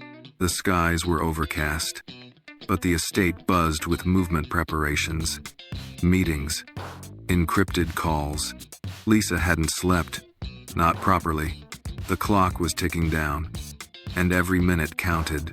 She stood in Victor's study, sifting through physical records, watching lines of code run across a secured laptop nearby as Deborah tunneled deeper into Halloran's offshore web. We found something. Deborah's voice came through the speaker, low and urgent. A shell firm based in Zurich. It just received a $2.3 million injection. The account signature matches one of Trask's old clearance stamps. Someone's consolidating power fast. Detective Ray. Lisa nodded, writing it down. Any ties to board members? Yes, 2. Actually, Helen Stokes and Damon Reese. Both voted with Clarissa the last 3 board motions. Both received consulting fees through the Zurich firm within the last 18 months. I have bribes, Lisa muttered. Soft ones, Deborah said. Legal on paper, rotten in purpose. Oh, Lisa hung up and turned to Victor, who had been listening in silence from behind his desk. We have enough to paint a picture, she said. Not enough for court, but more than enough for a boardroom. Aye. Victor nodded. Then we let them make the next move, and we set the table for what comes after. Oh, that afternoon, Victor called for an informal, executive brunch on the South Lawn. Everyone showed board members, senior advisors, even Trask and Clarissa. Lisa helped manage the seating arrangements. It was an open-air setting. No private whispers, no side deals, just visible faces, forced smiles, and a view of the game as it was being played. Victor stood at the head of the long white table as servers poured fresh orange juice and coffee. His expression was relaxed, but his voice was steel. I wanted this meeting because I believe in transparency, he said. There's been movement, whispers of instability, shifts in loyalty. So before anything formal is proposed, I want each of you to know this. I know everything. I may kid. The table froze. Clarissa, sitting to his left, barely blinked. That's quite a claim. Victor turned to her with a smile. It's not a claim. It's a promise. Ode. He slid a folder across the table. Inside are records of offshore accounts, transaction trails, and correspondence between multiple members of this board and entities under investigation for financial misconduct. Clarissa opened the folder with deliberate calm. Her eyes scanned the contents. Deborah had laid the paperwork out flawlessly. Nothing direct, but enough implications to rattle the confident. Lisa watched her closely. Clarissa's fingers tightened around the edges of the pages, but her voice was velvet. And how did you obtain this? Through your new assistant? Lisa stepped forward, standing beside Victor. Through facts, not whispers. Widnost. Damon Reese shifted uncomfortably. Helen Stokes looked away. Victor let the silence linger, then continued. You want to challenge my leadership? Fine. But do it knowing that if I go down, I won't go quietly. I will burn this entire legacy to the ground before I let it be corrupted from within. We have guests, friend. He looked around the table. You have 2 days. Use them wisely. Away. Then he walked away. Lisa followed, heart pounding. That evening, Lisa stood in the estate's library, staring at the red ledger under glass. She didn't touch it. She just looked. Victor entered quietly. "You did well today, Oza." Lisa turned. "We hit them, but we didn't stop them." Tennis said. "No," Victor said, "but we made them blink." 8 for set. He walked to a shelf and retrieved an old key. "Tomorrow, I'll take the ledger and go public if I must." "IDO," Lisa frowned. "We can still expose them through internal review formal process." Victor cut her off. "They won't play fair. Clarissa's too close to something. She wants the ledger, or what it unlocks. It's not Igdod." Lisa hesitated. "Then we move it." "1." Victor nodded. "Tonight." Other. Hours later.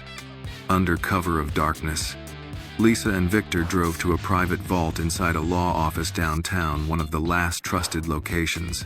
They moved silently through the underground garage, carrying the small case between them. No words, just urgency. As they reached the elevator, Lisa's phone buzzed. "Deborah." She answered quickly. "We're in transit. Date perhaps at 2:00. You've got company," Deborah said, her voice urgent. Redback operatives logged entry credentials at the estate. "Just now. They're looking for the ledger." "Era." Lisa's blood ran cold. "We're ahead of them." "In present, not by much," Deborah said. "And there's more." Clarissa booked a flight to D.C. tomorrow morning. She's scheduled to meet with SEC officials under a false name. "Rebring," Victor cursed under his breath. "She's going to flip the narrative. Accuse us of manipulation. Discredit the ledger before it sees daylight." "I go." Lisa looked at him. "We need to expose her before that meeting." "I pinned." Victor nodded. "Then we change the plan." I add Jennings. By midnight, Lisa returned to the estate alone. Victor had taken the ledger to a backup location, one even Lisa didn't know. Safer that way. Lisa moved quickly through the dark halls, knowing Redback might still be inside. She entered the surveillance room and brought up the feed. There 2 men, black tactical gear, moving toward the study. She didn't panic. She hit record, logged the timestamp, and backed it up to an off-site cloud account. Then she spoke into the mic. "This is Lisa Jefferson. It's August 10th, 11:58 p.m. I am witnessing a breach. 2 unidentified individuals, presumed Redback agents, are inside the Harlan estate. They are targeting secured areas. Izzo." She sent the file immediately to Victor and Deborah. Then she shut off the lights and stepped back into the shadows. A few feet away, the men moved down the hall, unaware they were already caught. Lisa didn't breathe until they were gone. By dawn, the footage had been sent to every board member. The message was clear. This isn't about succession. This is about survival. The house of cards was beginning to tremble. But the collapse? That was still coming. August 11th, one day before the vote, the estate was quiet, too quiet. Every whisper had been replaced with watchful eyes. Every footstep calculated. Even the staff moved differently now. Careful. Like actors who'd forgotten if they were part of the play or the audience. Lisa sat alone in the solarium, the morning sun filtering through the glass ceiling, casting long shadows across the tiled floor. Her hands were wrapped around a mug of coffee she hadn't touched. Her mind was on the footage. 2 men from Redback, caught in the act, breaching the estate. A line had been crossed. They weren't just playing dirty. They were ready for blood. Her phone vibrated against the table. A text from Deborah. One of them cracked. "I've got someone who wants to talk. Real time. Says he was on the Redback detail last night. Meet me in 2 hours. Address sent." Lisa's heart thudded. She stood, grabbed her coat, and headed out the back door. No announcement. No driver. Just her. The truth. And whatever price came with it. The meeting place was a crumbling parking garage near the industrial district. Cold concrete. Faded graffiti. The kind of place where deals went wrong and people disappeared. Deborah stood near a stairwell, her arms folded, face expressionless. "He's in the car," she said, nodding toward an old black sedan parked by a concrete pillar. "Calls himself Manny. Low-level operator. Claims he didn't know who he was working for until last night." Izand. Lisa approached slowly. Inside the car sat a man in his 30s. Wide shoulders, anxious eyes. He rolled the window down a crack. "You, Lisa?" he asked. She nodded. He looked around before whispering. "They said it was just recon. Just photos. No contact. But the guy I was with, he had a burner. Got a call. After that, he said if we saw the ledger, we take it." "Hi." Lisa stiffened. "And if someone interfered?" Manny hesitated. "He said, we neutralize. Fast. Clean." Guy. Lisa swallowed hard. "Who gave the order?" Manny looked at her, voice trembling. "Didn't say a name, just a code. Harriman." "See?" Lisa blinked. "You mean Halloran?" He shook his head. "No. I know the difference. This was different." Said like a warning. Like, if Harriman calls, you don't ask why. "And Deborah leaned into the window. "You realize you're confessing to conspiracy and unlawful entry." I want protection," Manny said quickly. "I've got a daughter. I'll testify. Give you logs. Burner contacts. Dates. Just get me out." I carroted. Lisa nodded slowly. "You'll get your deal. But if you're lying, I'm not," he said, eyes wide. "I've done some bad stuff, but not like this. This isn't about money anymore. They're trying to erase people. Into stain." Lisa stepped back, heart pounding. Redback was just the knife. Someone else held the hand, and now they had a new name to chase. Harriman. Back at the estate, Lisa and Deborah reconvened in the surveillance room. Deborah pulled up Redback's archived client index obtained through backdoor channels and 3 years of quiet cyber work. There it was, the codename Harriman, attached to 3 operations across the past 2 decades. High-profile silences, a journalist in D.C., a whistleblower in Panama, a corporate whistleblower in Detroit. All vanished. The client ID was the same for all 3. A shell corporation called Evermore Holdings. Deborah clicked further. Evermore was registered under a former board member of the Harlan Group. She muttered. Resigned 10 years ago. Officially died of heart failure. Unsee. Lisa leaned in. But, Deborah pointed to a login ping. The system was accessed 3 days ago. From the guest network at the estate. Lisa's blood chilled. Clarissa. Rebecca Weiss. Deborah nodded. Or Trask. We're Clyde. Lisa exhaled. So, Halloran, Harriman, Evermore, it's all connected. They're not just protecting old money. They're protecting the machine that makes the money. Indicated. Exactly, Deborah said. And now they're trying to consolidate it right here. Through Clarissa. Ekenstarian. Lisa looked at her watch. The board votes tomorrow. We have one chance to get ahead. We came, friend. Deborah pulled a flash drive from her pocket. Then we showed them the truth. All of it. That evening, Victor gathered the 3 most neutral board members in the private screening room. Marshall Vance, Elizabeth Knowles, and David Rourke. Together, they represented the swing vote, the only chance of tipping the balance. Lisa stood before them, heart steady, voice clear. She showed them the footage of the Redback operatives in the estate. She explained the offshore accounts. She showed Manny's deposition video. Signed, time-stamped. She played the voice logs Deborah had decrypted, including a distorted voice issuing instructions to secure the object at all costs. Oh mine. Then she dropped the final blow, the Evermore Harriman connection. "This isn't about succession," Lisa said, staring directly at Marshall Vance. "This is about preventing a silent corporate coup. You've all worked too long, too hard to let this house be turned into a syndicate." Rourke sat back, stunned. Knowles stared at the screen, her hand over her mouth. Vance crossed his arms.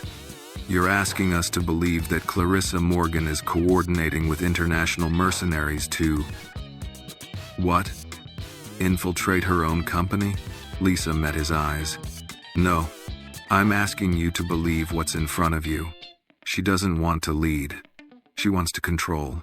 The difference is everything. We feel a resembled." Vance didn't speak right away. Then he nodded once. "I'll vote to delay the motion," he said. "That gives us time to investigate." "Where?" Lisa exhaled. Elizabeth Knowles added, "But if this is true, she'll come for you. All of you." When 7, Victor, who had remained silent until then, finally stood. "Let her try." Resigned. That night, Lisa returned to her quarters. She checked on Eli, who was asleep beneath a blanket of stars projected on the ceiling. She kissed his forehead, whispered a prayer, more of a promise. "Really?" Then she walked to the window and stared into the darkness. One more day, one more storm, and then the reckoning. August 12th arrived, wrapped in gray skies and the taste of electricity in the air. A summer storm was brewing in Atlanta, but it paled in comparison to the one taking shape inside the Harlan Estates main boardroom. Lisa stood at the far end of the long mahogany table, dressed in charcoal gray, understated but resolute. To her left, Victor reviewed the final talking points. To her right, Deborah adjusted the secure tablet that held all the evidence they had assembled. She would be dialing in from a secure room 2 floors below her presence, not officially sanctioned. But Victor had insisted she remain close. Outside the thick double doors, armed estate security stood like silent statues. Inside, 12 board members filed in slowly, each greeted with a personal folder marked confidential, an ominous but necessary touch. Clarissa Morgan was the last to enter. She wore ivory, a subtle defiance of the storm clouds outside. Her heels echoed with quiet power as she made her way to her seat, her expression unreadable. Trask entered beside her, his usual smugness tempered by the growing pressure of exposure. Their silent partnership was no longer a secret. Victor stood. "Thank you all for coming.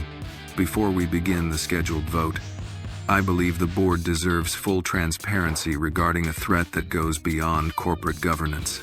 "We're great," Clarissa interrupted, voice like silk. "We were told this meeting was about leadership concerns, about the strategic direction of the company." "I too," Victor nodded. "It is, but those concerns can't be separated from the context in which they're being weaponized." End quote. He gestured toward Lisa. "Ms. Jefferson has uncovered credible evidence of internal sabotage, illegal activity, and third-party interference. With your permission, she will present her findings." "Wait," Clarissa smiled faintly. "We've heard from Ms. Jefferson before, and all we've seen are allegations, convenient stories, and redacted documents. I go to get the workin'." Lisa stepped forward. "Today, you'll see more than that. NE 19, 2 free 1. She tapped the tablet. The screen behind her lit up. First came the footage of the redback breach, grainy, time-stamped, unmistakable.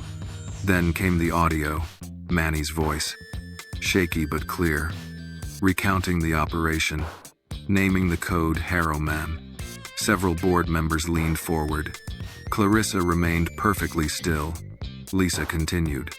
"Over the last 2 weeks, we traced a network of offshore accounts connected to former Harlan shell companies.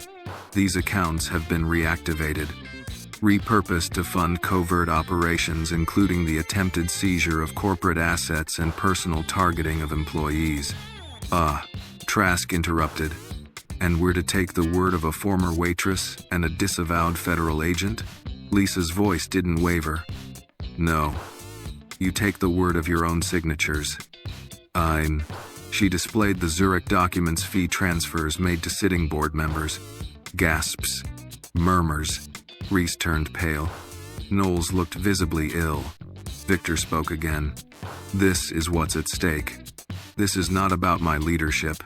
This is about your complicity. This is about whether we, as a board, stand for governance or for personal gain. It's due. Clarissa finally rose. Her voice was ice. You're accusing me of treason. Victor, of turning this institution into a criminal front. Do you have proof I issued any of these transfers? That I gave any of these orders? Lisa met her gaze. Do you have proof you didn't? Clarissa stepped forward, face inches from Lisa's. You should have stayed in the kitchen, she whispered. This game is not for people like you. Lisa didn't blink. You're right. I don't play games. I tell the truth. Victor slammed his palm down on the table. Enough. The board will decide. Based on the evidence. Based on their conscience. He turned to the chairperson. Marshall Vance stood, visibly shaken. We will postpone the motion to remove Mr. Plan. Harlan. Instead, we motion to open an internal investigation into all members with ties to Evermore Holdings and Redback Security. We can. The vote passed 8-4. Clarissa sat down slowly, her expression unchanging, but her eyes simmered with fury. She had lost this round, but Lisa knew it wasn't over. Not yet.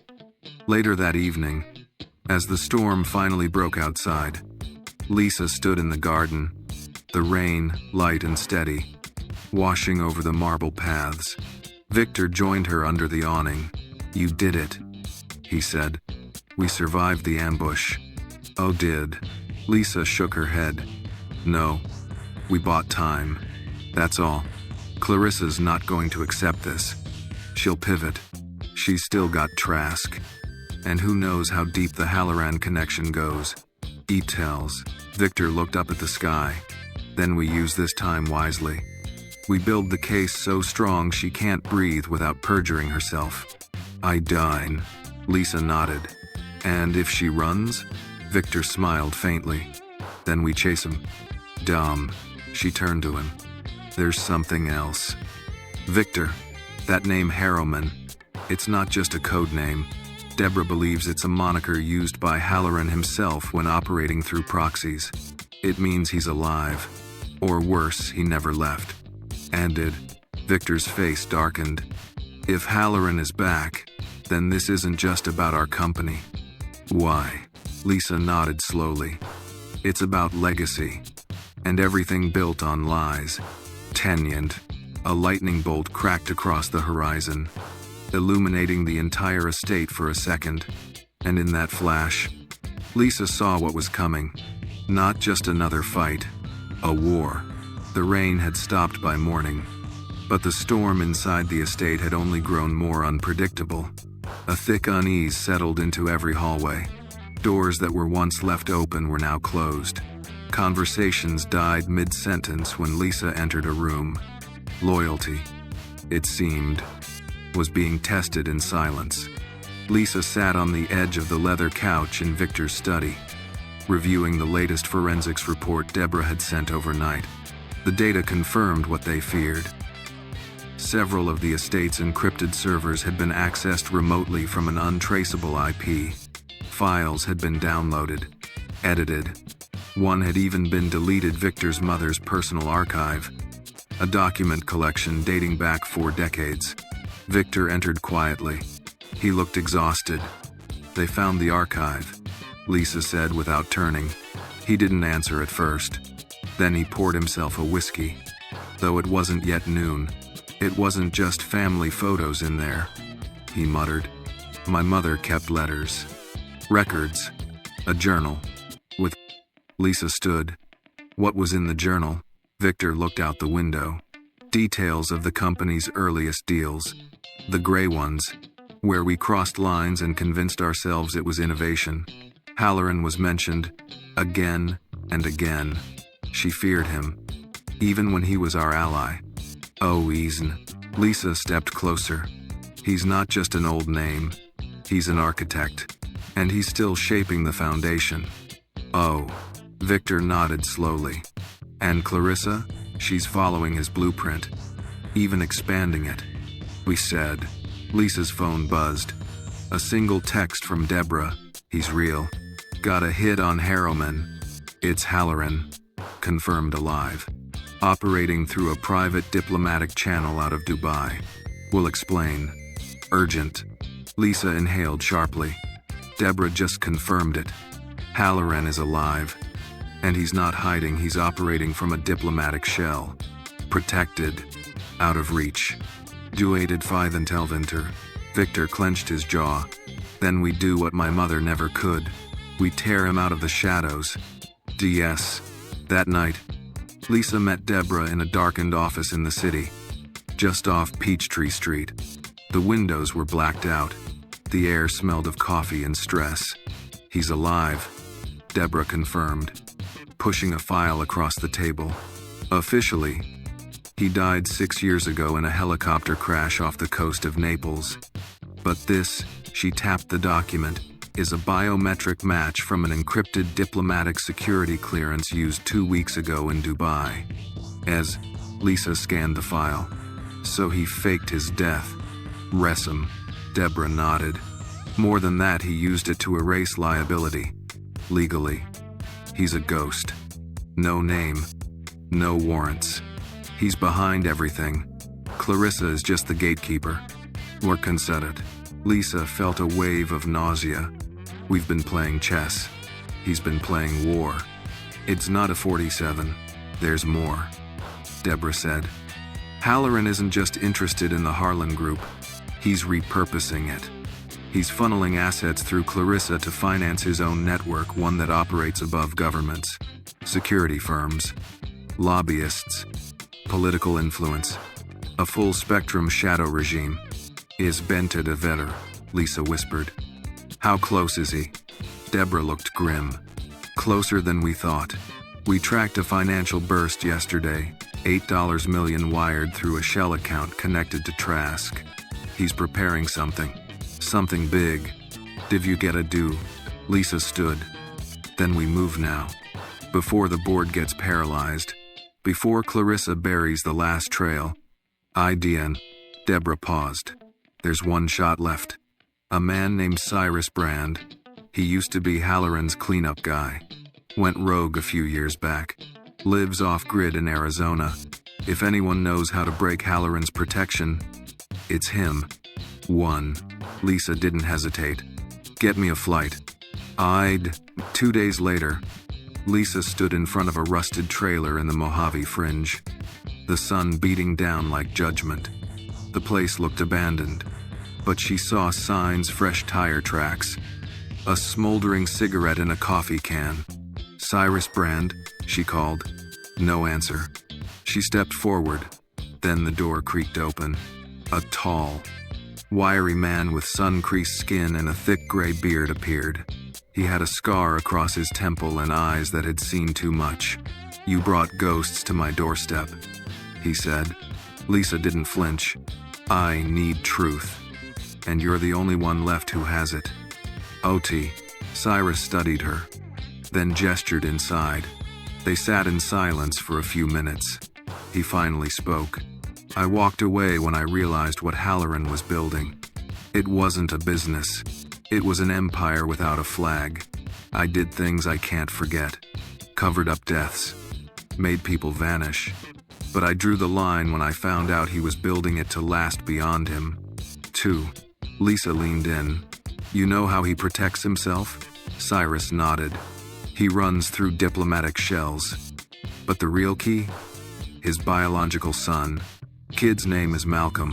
Hidden identity. But he's the legal heir to the structure. Halloran uses him to authenticate moves. Mask transitions. Kill Halloran. The network survives. Take out Malcolm. And you cut the root. Lisa exhaled. Where is he? Cyrus handed her a slip of paper. New York. Enrolled under an alias. You didn't hear it from me. Lisa stood. Will you testify? He laughed bitterly. I already signed my death sentence by talking to you. Okay. She met his eyes. Then let's make it worth something. Timium. Lisa returned to Atlanta with a new fire in her chest. This wasn't just a company. This was a war for the truth itself. Halloran wasn't a shadow of the past, he was the face of the future. If left unchecked, she stood again in Victor's study and handed him the slip of paper. This is how we end it, she said. Victor nodded. They had uncovered the truth. Now came the price of exposing it. August 15th, Manhattan. A summer haze settled over the skyline as Lisa stepped out of the cab onto 73rd and Lexington. The Upper East Side bustled with tourists and locals, all unaware of the quiet secret. Nestled just 2 blocks away, a brownstone prep academy with a pristine lawn and discreet security that could rival a private embassy. Malcolm Halloran was enrolled here, under an alias, hidden in plain sight. Lisa stared at the iron-gated entrance, her fingers tightening around the strap of her bag. Inside was everything Deborah and Cyrus Brand had helped her compile: school records, scanned signatures, documents tying Malcolm's pseudonym to Evermore Holdings. A trail that, if unbroken, would lead directly to his father. She had to be cautious. No direct approach. No confrontation. Instead, she walked into the main office, presented her badge. Victor had temporarily reinstated her as head of special investigations and requested a meeting with the school administrator. She kept her tone firm, respectful, American politeness laced with quiet authority, the kind that said, "This isn't a favor, it's a national matter." Within 20 minutes, she was sitting across from Headmaster Gregson, a man in his 60s with silver temples and a politician's smile. "I'm not at liberty to discuss our students," he said, crossing his arms. Lisa slid a file across the desk. "I believe this student has been registered under a false identity. His father is presumed dead. We have reason to believe the ID was fabricated to circumvent international investigations." After Gregson hesitated. "That's a serious accusation. We've got..." Lisa locked eyes with him. "So is using a minor as a proxy in a global financial crime network." "I'm said Rillos." Gregson shifted uncomfortably. "This school is protected by powerful donors. I am back. Some of whom," Lisa said calmly, "are also under federal scrutiny." "Work. That did it." Gregson opened a drawer and handed her a red file. "This doesn't leave the building." "It's so." Lisa scanned the folder. There it was. Malcolm Henley. Enrolled 3 years ago. Age 16. Now nearly 19. Excellent grades. Dual citizenship, Swiss and American. Legal guardianship signed by an international consultant who, according to Deborah's background check, didn't exist. There were photographs. One showed him at a school debate. He looked calm, reserved. But his eyes, she saw his father in them. The same sharp awareness, the same hunger for control. Lisa stood. "I need to speak with him." 18. Gregson shook his head. "He's on academic leave. Private mentorship program. Left campus 4 days ago." Tensa did it. "Where?" "Upstate. A lodge in Dutchess County. The location's confidential. But I can leak it. If you agree not to cite the school." "We'll do that." Lisa nodded. "You have my word." 7. 2 hours later, Lisa was driving north on the Taconic Parkway. Pine trees flashing past like soldiers guarding a secret. Deborah was on speakerphone, patching into Victor's secure line. "Malcolm's location checks out," Deborah said. "It's a private retreat, owned by one of Clarissa's former associates. Looks like they're grooming him, isolating him before the next financial transfer. $20 million goes through next week. I do. Victor's voice came through. If we intercept him, we can dismantle the entire proxy structure. Halloran can't move capital without Malcolm. Lisa gripped the wheel. Then we intercept. 2 eyes. By dusk. She pulled up to the stone driveway of the lodge. It was large, secluded, and oddly quiet. She stepped out cautiously, eyes scanning the perimeter. There was no visible security, but that didn't mean it wasn't being watched. Lisa approached the front door and knocked. No answer. She knocked again. This time, the door creaked open just a crack. Then a voice. "Are you with them?" It was low, young, male. Lisa didn't respond right away. "I'm not here to hurt you," she said carefully. "I'm here to tell you the truth. About your father." Oh gee. The door opened wider. Malcolm Halloran stood there, taller than his photo. Still just a boy, but hardened by knowledge most boys didn't carry. "I know who you are," he said. "Lisa Jefferson, the maid who got famous." "I have finally." Lisa almost smiled. "That's one way to put it." He opened the door fully. "You've come to turn me in." Is nodded. "No," she said. "I've come to show you what you're part of, and let you decide what kind of man you want to be. If we do good." Inside, the lodge was Spartan but well maintained. A fire crackled in the stone hearth. Lisa noticed survival gear near the couch maps, emergency radios, a burner phone. "You've been prepped to run," she said. Malcolm shrugged. "Always. My father says survival is a skill." "Well, problematic. Your father is building an empire of ghosts," she said. "He faked his death, used you as a pawn. Do you even know what Evermore does?" "I know enough," Malcolm said. "It's protection, security, too." "No," Lisa said sharply. "It's erasure, laundering, assassinations. You're not protecting people. You're burying them." Malcolm's face tightened. "Then why didn't anyone stop him?" Lisa hesitated. "Because no one could. Because he had always been 3 steps ahead. But now they had a chance. Because we didn't have you," she said. "You're the key to it all. If you walk away, the empire collapses." "I am Anne," and he turned his back to her, staring into the fire. "I don't want this. I didn't ask for this." "Tend to do." Lisa stepped beside him. "Then prove it. Come with me. Testify. Help us break the chain." "To that brosed." He looked at her, voice barely audible. "They'll kill me." "It is another. I'll protect you," Lisa said. "Victor will protect you. We'll go to the feds together. With your cooperation, you'll get immunity. He studied her face for a long time. Then he nodded once. "I'll do it." "Oh." Lisa exhaled for the first time in hours. "Good. We leave tonight." "Oh, way."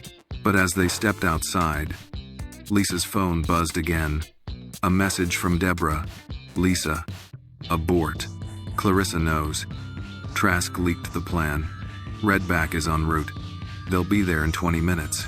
You're not safe. Get out now." Lisa looked at Malcolm. His face was pale. "We need to run," she said. "Now."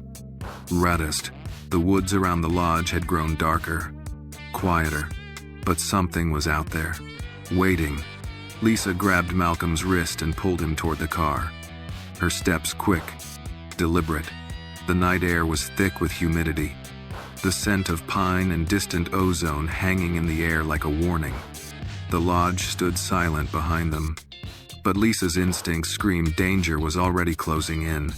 "Get in," she said, pushing Malcolm into the passenger seat of the rental sedan. She slid behind the wheel and started the engine. The headlights sliced through the dark driveway as gravel crunched beneath the tires. She took the first turn hard, heading south toward a secondary route Deborah had mapped in case things went sideways. They had. Malcolm sat rigidly, one hand gripping the door handle. "They're coming, aren't they?" Lisa nodded. "Redback doesn't do subtle. If they want you gone, they won't knock first." A created. Her phone buzzed. "Deborah, they're 5 minutes behind you. 2 SUVs. Intercept team confirmed. You need to lose them before you hit the I-87 interchange." Lisa swore under her breath and pushed the car harder down the winding forest road. "Buckle up," she said. Malcolm did. The forest blurred past them. Trees lined the roadside like spectators to a deadly chase. The road narrowed, dipped into a sharp valley bend. Lisa's foot stayed steady on the gas. Her mind was already 3 moves ahead. "Who are these people?" Malcolm asked, his voice hollow with disbelief. Lisa didn't answer right away. She focused on the turn, then spoke. "Mercenaries. Ex-intelligence. Ex-military. All off-book. Hired hands for people like your father. Insug." He flinched at the word. "I didn't choose this," he said quietly. "I know," Lisa replied. "But running now? That's choosing. And so is standing up. I can." Headlights appeared in the rearview mirror. 2 dark SUVs, closing fast. Lisa veered off the paved road, tires skidding slightly as she took a fire trail leading deeper into the woods. Branches clawed at the windows. Malcolm clung to the seat. "This isn't a road," he shouted.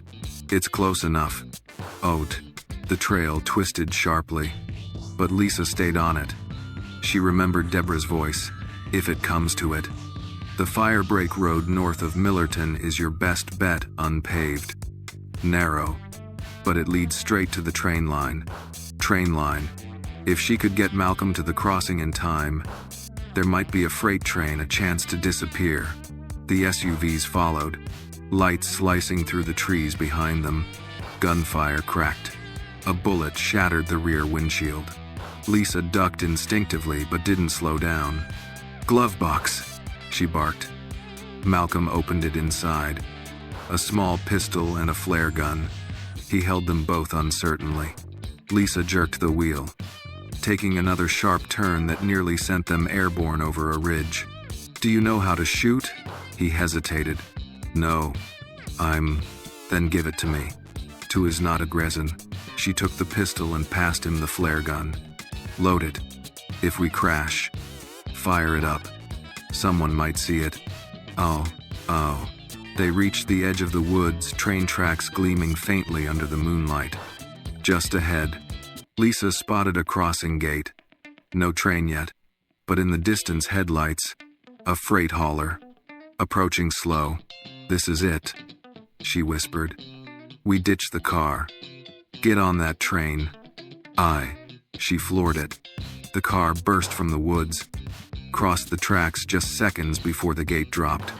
Lisa swerved to a stop, grabbed Malcolm's arm, and ran toward the moving train. Gunfire erupted behind them. Redback had arrived. "Go," Lisa shouted, shoving Malcolm forward. The train thundered past boxcars rolling by like steel walls. Lisa ran alongside one, jumped, grabbed the edge of the ladder. "Climb!" she screamed. Malcolm followed. He fumbled but caught the rail. Lisa reached down, pulled him up with all her strength. Bullets sparked against the metal behind them. They tumbled into the car, slammed the hatch closed. Darkness, silence except for the hum of motion. Lisa lay still for a moment, her chest heaving. Then she laughed. Malcolm stared at her. "That's your idea of a plan?" She looked at him, wiped blood from a shallow graze on her cheek. "It worked, didn't it?" He shook his head, then laughed too. But the laughter faded quickly. "Where are we going?" he asked. "South. Freight runs through Pennsylvania. We'll get off in a small town. then double back to Atlanta. And then what? Lisa's eyes hardened. We end it. It's fine day, back at the Harlan estate. Clarissa stood in the security room, watching the footage from Dutchess County. The Redback agents reported in. Target escaped via freight train. Pursuit terminated. Clarissa turned to Trask, who stood silently behind her.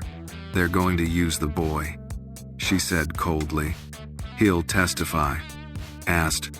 Trask nodded. Do we shut him down? Clarissa was quiet for a long time. Then she said, no, we don't chase shadows anymore. We bring the fire to them. I willed. She reached for her phone, dialed a secure line. When it answered, her voice was steel. Activate protocol, Ashfall. Docks, on the train. Lisa held her phone against the rattling wall, struggling for signal. At last, 1 bar. Then 2. She sent a single message to Deborah. We're on the train. Heading south. Protect Victor. They know. It's all coming down. She tucked the phone away and looked at Malcolm, now curled up and silent, his eyes staring into the darkness. He looked like a kid again, like someone finally realizing what it meant to be part of something larger than himself and what it meant to say no. Lisa leaned back, her muscles aching. She didn't know what Clarissa would do next, but she knew it would be fast and final. The freight train groaned to a halt just outside a forgotten Pennsylvania township. Lisa and Malcolm jumped down into the early dawn fog, their limbs stiff from the hours in the dark. A thin mist clung to the earth like the breath of secrets long buried. Lisa adjusted her coat, checked the road for signs of pursuit. For now, silence. They weren't safe, only unseen. Victor's people had arranged for a car, stashed 2 blocks away behind an old hardware store. A rusted Buick waited like a loyal dog, keys taped beneath the rear wheel well. Lisa slid behind the wheel. Malcolm didn't say a word. He looked older now, aged in 3 days more than most did in 5 years. As they drove south, Lisa's mind was a storm. Clarissa would not retreat. She had resources. She had history. And now, with the Redback assault failed, she would unleash the last resort: political pressure, legal sabotage, and media war. But Lisa still had a weapon: the truth. And Malcolm, by the time they reached Atlanta, Victor's estate had already become a fortress. Increased security, agents posted at every gate. The front lawn, once pristine and calm, now held the tense energy of a war room. Victor met them in the main hall. His face was pale.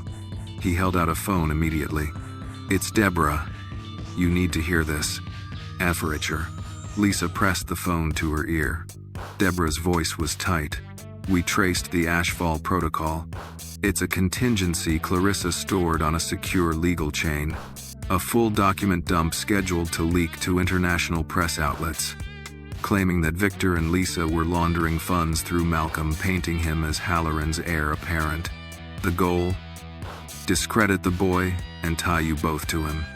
With Cretan, Lisa's jaw clenched. When does it drop? Midnight tonight. We have less than 12 hours. She hung up. Clarissa wasn't trying to kill Malcolm anymore. She was going to use him to destroy everything else. Victor turned to Malcolm, who stood silent behind Lisa. This only works, Victor said, if you tell your story now, publicly, with proof. Malcolm stepped forward. I'm ready. 10. They held the press conference at an independent civic center downtown Neutral Ground, surrounded by off-duty officers Victor trusted. Lisa stood behind Malcolm as he approached the podium. Cameras clicked. Reporters leaned forward. Every outlet was there. Drawn by the fire Clarissa had lit, but unprepared for the match Lisa was about to strike. Malcolm cleared his throat. My name is Malcolm Henley. I am the son of Alexander Halloran. I was raised to inherit nothing but shadows. Into 9. His voice trembled at first. but then steadied.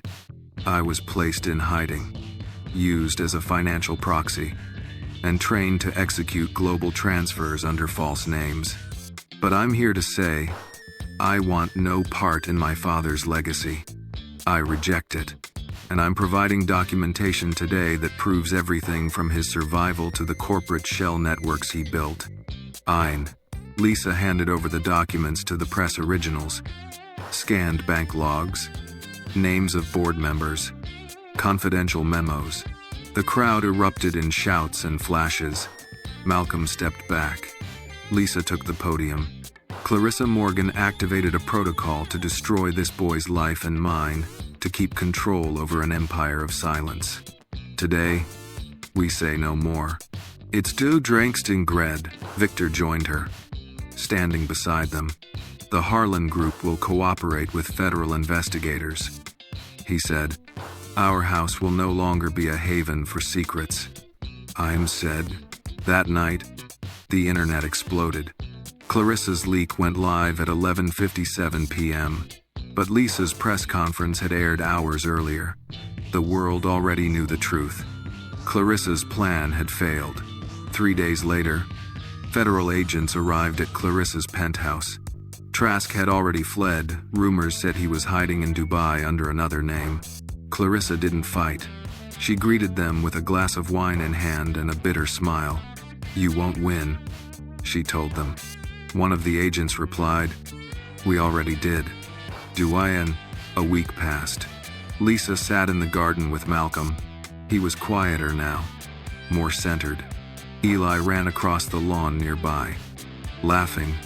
For the first time in months, the air felt light. Victor joined them, holding a small envelope. It's from your mother, he said to Lisa. I found it in the last box, sealed. We govern. Lisa opened it. Inside was a photo Lisa as a teenager, serving at one of the estate's winter galas. Behind her, Halloran stood, unaware of the camera. On the back, her mother had written, I see what they don't. You belong in this room more than they ever will. My Terrio. Lisa blinked away tears. I thought this was about proving myself, she whispered. But it was about choosing what kind of world I'd stand for. If Terry as, Victor smiled. And you built it, not with power, with truth. I bet. Later that night, Lisa stood at the estate's gate, watching the stars. She had been a maid, a whistleblower, a protector. Now she was a witness to history. And it all started with a billionaire who left no tip, just a note, a warning, a calling, and the spark that lit the whole fire. The story teaches us that courage doesn't require power, status, or a perfect past. It requires conviction. Lisa, a woman with nothing but her principles, stood up against corruption rooted in wealth and legacy. Her journey reminds us that truth, though often buried beneath layers of influence and fear, can still rise when someone dares to speak it. In a world shaped by silent deals and inherited power, justice often begins with one voice saying,